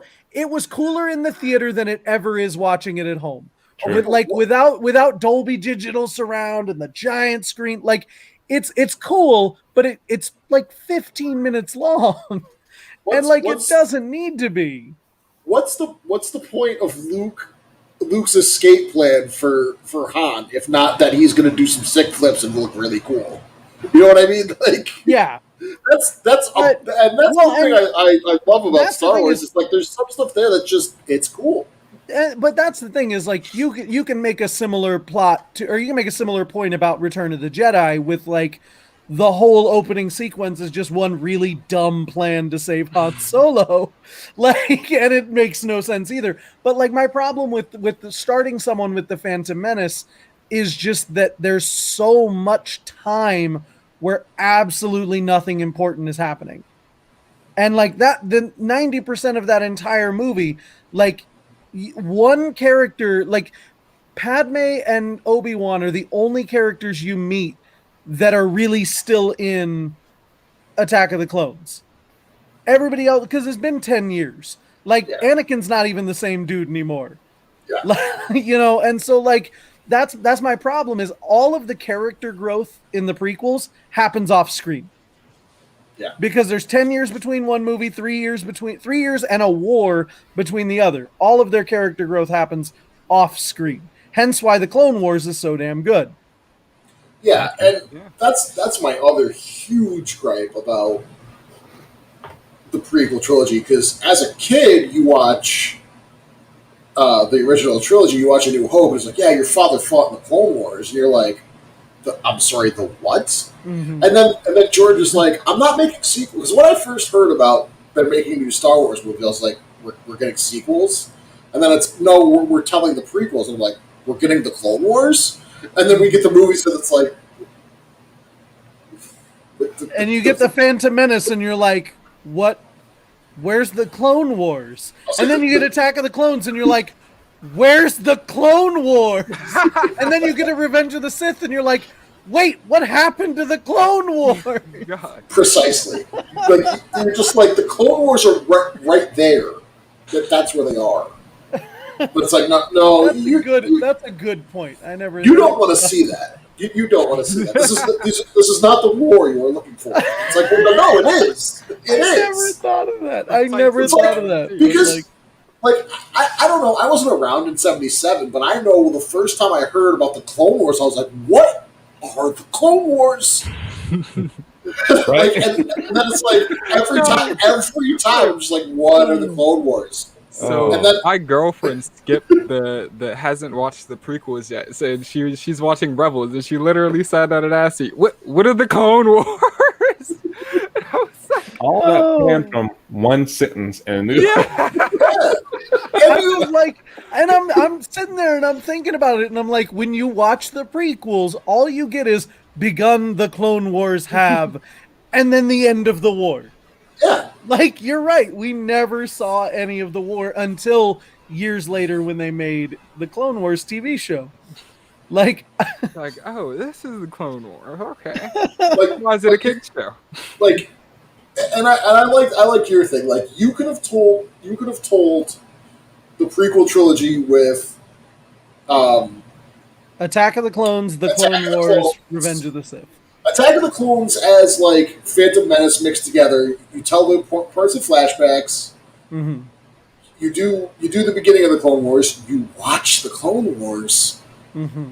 and then And Revenge like of the Sith. you lose out on a lot of things we love. Like you don't get Qui-Gon, you don't get as much development of the Clone Wars, but what you get instead is a story like the original trilogy and even like the sequel trilogy where you follow a trio of characters through the entire story. Mhm. And they're the same actors, they're the same characters, and you see them grow on screen in front of you instead of just going, oh, you look different now. Oh, you look different now. Every time Yeah. we see them.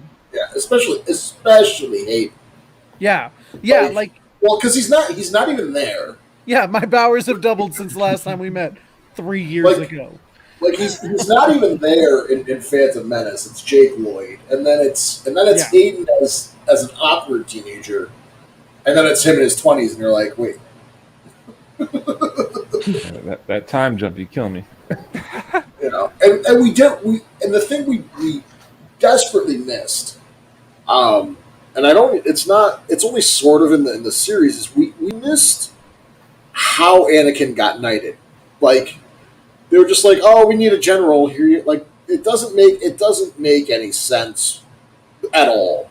Like, but I think that's one thing we needed to see is what Anakin did to earn the rank of Jedi Knight.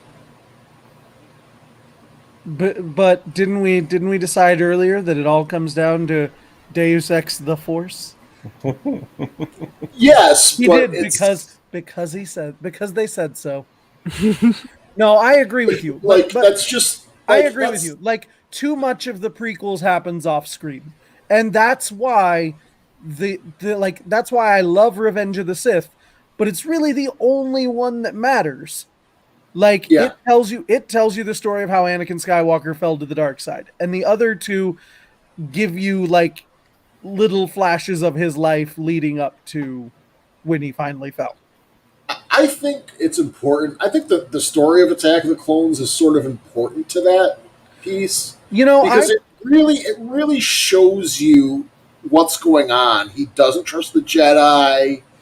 He's still obsessing over. He's been obsessing over Padme for how many years is it? Tell me 9 years. Tell me the important stuff in Attack of the Clones couldn't have been in flashbacks. Like that's kind of my point though, is that like there's chunks, there's like 20 minutes of this movie that are super important to the whole story. And then they're surrounded by 2 hours that aren't quite as important. I don't know. I think that romance arc is like you kind of need to see that whole thing happen. Even though it's really weird when you add in the Phantom Menace, and it's like then it becomes even weirder. Right, it makes no sense. Like it's badly written. I'm not saying it's well written or well acted or well directed. I really think the problem is the direction. Just from watching, you can watch George Lucas talk about, especially the Phantom Menace, where he's canning scenes in a single take, and it's like, did you watch the take? It's like, did you watch the take? Because no, my guy. And that's sort of for me is one of those, like, if we had an actual director in there, because as good as George Lucas is at certain things, being a director is not one of them. You know what I mean? There's a reason that people tend to like Empire or Jedi more than A New Hope. And if you look at those films, A New Hope is probably the worst acted of the three. Even when you have, like, you have the people in the film that saved it. You have Alec Guinness, who helped write the dialogue, and you have Peter Cushing, and you have George's wife, who helped with a lot of the editing and stuff. Yeah. Like she apparently cut that film into She what fixed it that is. film. Yeah. Yeah. Like, and I mean, George is just a great what if guy, which in honor of this episode, like George is a great what if guy. Yes. He just This one needs here. nothing else. And do this. Can you make that happen? Yeah. Like, what if this happened? But what would happen if we moved over there and there was a puppet? It's funny you say that because he actually, that's how he, like, every interview, he uses, what if we do this? Mhm. I'm like, that, fuck, hey, okay. What if? And it's like, okay. What if, right? Right? But what if Leia had been the Jedi all along? yeah. Man, that'd been great. So, yeah, this is a good topic. This was a good topic, guys. Yeah. Oh, it's been fun. I can't believe it's going almost, it's 2 hours now. Wow. So we've been going for a minute. Like we got derailed there for a minute. Yeah, This was I was fun. just sitting here. I was like, I can't remember how we got on the prequels, but this topic is not ending anytime soon. No, right? Like I said, this is a whole nother podcast. Yeah. So I don't expect That happens when nerds get together. It's just like B movie. lead back. Star Wars is a rabbit hole. It's like when you talk about one part, you have to touch on everything. It's bad. It was not that bad. It's just like it goes down. Yeah, it's man. Hairdresser movie where wow, I did not know that. Yeah, well, that's like my favorite little story to end it with. Is still the one that Mark Hamill tells about. They were in the hallway after the trash compactor. They're filming the scene after the trash compactor, and he stops and he's like, "Wait, shouldn't my hair be wet?" And he's talking to the continuity people, because we just got out of the trash compactor. And Harrison just stops and goes, "Kid, it's not that kind of movie. If anybody notices your hair, we're in a lot of trouble." Like that sums up. Like they all knew they were in the weird space movie. None of them expected it to be Star Wars. Right. Well, and Harrison Ford, I think, is still mad. He didn't take his cut of the royalties and the merchandising from that movie. Yeah. Like because you hear people talk to him about Star Wars and he doesn't I'd be want mad to talk too. about He it. rolls his eyes every time, like I'd be upset. he does a Han Solo, like. But on the flip side, he got to have a career. Yeah. Because nobody else really. I mean, who else had a career after that movie besides James Earl Jones? But he wasn't on screen. No, he wasn't. He did a couple of movies. Yeah, I mean he had some But movies. Like, James Earl Jones is more of a Broadway guy. He No, loves doing Broadway. No, Yeah. I'm saying like he had a career, but he wasn't on screen. Like Oh yeah. Carrie you're Fisher. right. You're right. Harrison was definitely the most prolific Correct. on-screen actor from those movies. Yeah. Yeah, like I- Carrie yeah. Fisher did a few things. Yeah. Like when Um, Harry Met Sally. Yeah, Mark Hamill was really. Mark Became Hamill a did a lot voice of actor. Broadway, and Huh. he voiced my entire childhood. I mean, Yeah. how I can't tell you how many times I rewatched Batman the Animated Series. Yeah. Right? But yeah, it's just one of those things. It's like, yeah, you don't get all the Star Wars money, but you had a career, so Hey, 40 years later, 40 plus years later. it reminds me. I saw this one TikTok right after Mark Hamill joined Star Wars, and it's this guy who does an Obi-Wan cosplay, and he was having Harrison Ford sign something for him, and he was just talking to him. He goes, unfortunately, dressing up like a Jedi doesn't pay the bills. And Harrison just goes to the guy, he goes, yeah, tell that to Mark Hamill.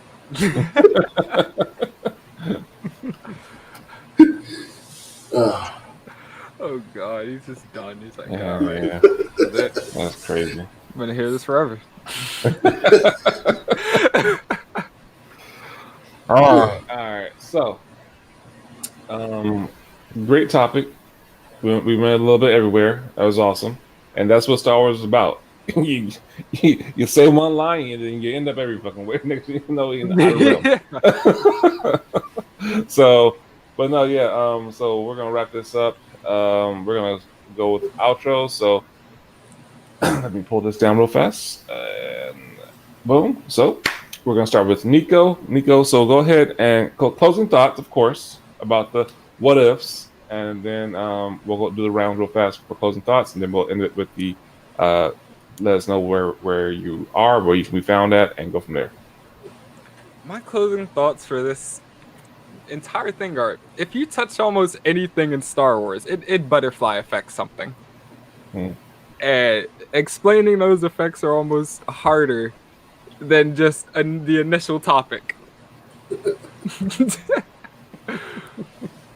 True. Jedi Circular? Yeah, I think it's a great topic. It's really cool to think about what if anything really, but this one's especially fun. But overall, I think, we can all just agree that things worked out the way that the Force wanted them to work out, whether anybody else agreed or not. Force Yeah. All right. xcoregamerskillz? Yeah, this is one of the things I love doing, and this is why I started the podcast, because even though you're talking about one thing, you're sort of talking about everything. And as I've said on TikTok many times, this is my favorite piece of media. It's something that I had to go to TikTok to find my people to talk about it with, and I'm so glad that so many of you have come along for the ride here with us. And yeah, I'm glad that most of us agree that Leia would have done a much better job as a Jedi, because I think that's I think that's the case. Anyway, thank you guys so much for coming and joining us. As always, when I think of something else, I will try to have everyone back. This has been so awesome. I'm so thankful for the people who have joined us. You guys make the show what it is. I agree. Closing thoughts from me. The Force wills it. It is what it is. The Force fucking wills it. No, yeah, I mean, everything happened for a reason. That's my saying on life. That's my saying everything. Everything happens for a reason. And we got Luke as a Jedi and Leia as the I wouldn't say a senator. Well, no, she was a senator in politics because it told a better story. Not necessarily, but it told a story that worked then. So with that, yeah, I mean, great topic, and who knows? We'll have another. We will be having another conspiracy talk about something in 2 weeks. But until then, Nico, where can the people find you? All right, you guys can find me on TikTok at nico.skywalker, and also YouTube. There's a video coming soon, I promise. All right, cool. Jedi? All right, and I am Jedi_Starkiller on TikTok, and then I am also the SK Base on YouTube and Twitch. xcoregamerskillz? I am xcoregamerskillz everywhere. I really only have a presence on TikTok, but for those of you reading the comments on YouTube, I'm there on YouTube as well. I do go on Twitch from time to time. Any of your Discords, I'm there. I have a Twitter, but I haven't figured out how to use it yet. So yeah, xcoregamerskillz, except no substitutions. Excellent. I think Depaul. I think you have the shapeliest beard. I like. He's got the best lineup. I just saw that and I was like, I think I got to give you that one. Yours is nice and clean. I attempted to look for my fake beard, but I could not find it. So yeah, for me, you can find me on TikTok for Star Wars content at Jedi Master Depaul. Also here at the Conspiracy Cantina. And yeah, that's where you can find me for Star Wars content. Back chat with the four of us have a beard. Yeah, I mean, I would say xcoregamerskillz has the longest beard. What else? I would say mine's the most cleaned up one right now. And I have a beard. No, Jedi. AJ's is the have most the like the nice Yeah, fullest most like. defined. Yeah, mine used to be the longest, but then I trimmed it all down. Mine was long in the winter. I don't know if you guys saw that. It was, but AJ's got like the fullest, most luxurious of the beards. Yeah, AJ has a nice beard. Like, But Nico has the best beard in his heart. yes. Like, got the best beard Hey, right we all here. start somewhere, man. We all start somewhere. It's okay. It takes time. I wear my Listen, I used to not be able to grow any facial hair at all, and then like all of a sudden I was like 25 and could grow a goatee. So Hey, maybe one day. If it happens, TikTok will. it can't happen overnight. I promise. Awesome, guys. So you can find the links in the description below if you want the all the links where you can found at. And with that, guys, until the next one in 2 weeks, we'll have another one with some more special guests. So stay tuned for that one. Stay tuned. If you haven't already, please share this out. Let people know about it. And go ahead and subscribe. Hit the big red button, because when we put out notifications, new YouTube will let you know about when we're going to go live next. So until the next one, guys, thank you for chat. Also, thank you guys for participating. Thank you for everything, all your engagement. We really do appreciate it. And this last comment, we love you guys. We appreciate the love and just the support. So with that, until the next Conspiracy Cantina episode 3. Till then, guys. Yup for life. All right, take care. And once again, thank you guys.